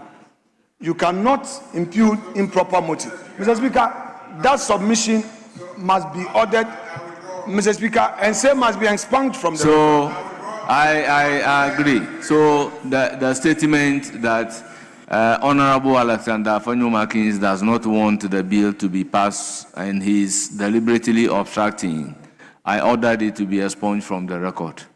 Now, let me put a question on the second amendment of the chairman of the committee. Your ruling will remain on the record, I think. The ruling of the Speaker cannot be expunged from the record. It must remain for posterity. I'll put a question on the second amendment proposed by the Vice Chairman of the committee. As many as are in favor say aye. Those against say no. The amendment is carried. Now I'll put a question on entire clause 1 as variously amended. Those in favor of clause 1 as variously amended, standing part of the bill, say aye. Those against say no. The ayes have it. Clause 1 is ordered to stand part of the bill. Clause 2. Duty to promote human sexual rights and family values. Vice Chairman of the committee. Mr. Speaker, Clause 2, amendment proposed, subclause 1, line 1, delete citizen and insert person. I so move, Mr. Speaker. The proposed amendment is for the consideration of the House. Any further proposed amendment? In the absence of any other amendment, I'll put a question to the Vice Chairman's amendment. Those in favor say aye. Those against say no. The proposed amendment is ordered to stand part of the bill. I will now put a question to Clause 2 as amended by the Vice Chairman of the committee. Those in favor of Clause 2 standing as part of the bill say aye. Those against say no. The ayes have it. Clause 2 is ordered to stand part of the bill. Clause 3. Prohibition of LGBTQ AP+ and related activities. Vice Chairman of the committee. Mr. Speaker, Clause 3, amendment proposed, subclause 1, paragraph C, line 3, after off, delete a person who has undergone a surgical procedure to correct a biological abnormality, including. I so move, Mr. Speaker. Our members, the proposed amendment is for the consideration of the House. Any further amendment? In the absence of any further amendment, I'll put a question to the proposed amendment by the Vice Chairman of the committee. Those in favor say aye. Those against say no. The ayes have it. The proposed amendment to Clause 3 is ordered to stand part of the bill. Yes, Chairman, still Speaker, on Clause 3. Amendment proposed, subclause 1, paragraph E, opening phrase, delete all the words, hold out as, and insert identify, openly represent that person or profess. Mr. Speaker, this is consequential to the amendment in order, Clause 1, sorry. Very well, I'll put a question. As many as are in favor say aye. Those against say no. The ayes have it. The proposed amendment by the Vice Chairman of the committee is ordered to stand part of the bill. Now the last, no, there is 3 more amendments to Clause 3. Yes, at page 34. Chairman of the committee. Mr. Speaker, Clause 3, amendment proposed, subclause 1, paragraph F, subparagraph II, delete and insert the following. II, any other procedure that is intended to create a sexual category other than the sexual category of the person determined at birth, except in the case of intersex. I so move, Mr. All members, the proposed amendment by the Chairman of the committee to Clause 3. F. Say aye. Those against say no. The ayes have it. The proposed amendment is ordered to stand part of the bill. Yes, Mr. Chairman. Speaker, Clause 3 again, amendment proposed, subclause 1, paragraph G, subparagraph II. Delete and insert the following. II, any other procedure that is intended to create a sexual category other than the sexual category of the person determined at birth, except in the case of intersex. I so move, Mr. Speaker.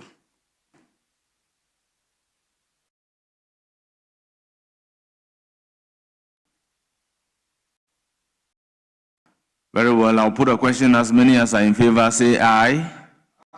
Those against say no. The ayes have it. The proposed amendment is carried. Now, the last amendment to Clause 3. Once again, Clause 3, amendment proposed, subclause 3, delete and insert as follows.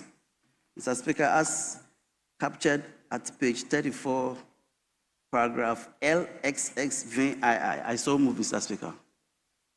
All members, the proposed amendment as captured in paragraph 34, SIXXVII.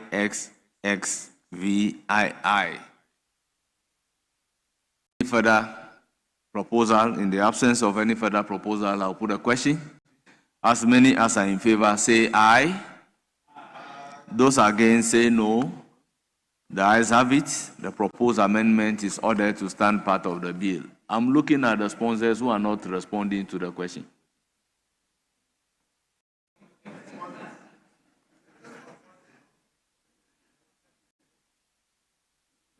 They are not responding to their own proposed amendments. Now I'll put a question on clause 3 as variously amended. Those in favor say aye. Aye. Those against say no. The ayes have it. Clause 3 as variously amended is ordered to stand part of the bill. Clause 4. Procuration. Vice Chairman of the committee. Mr. Speaker, clause 4, amendment proposed, subclause 1, delete and insert as follows. 1, a person shall not by threat, obstruction, deterrence, molestation, intimidation, inducement, false pretense, false representation, or any other means procure another person to engage in a sexual act prohibited under this act. I so move, Mr. Speaker. Honourable members, the proposed amendment is for the consideration of the House.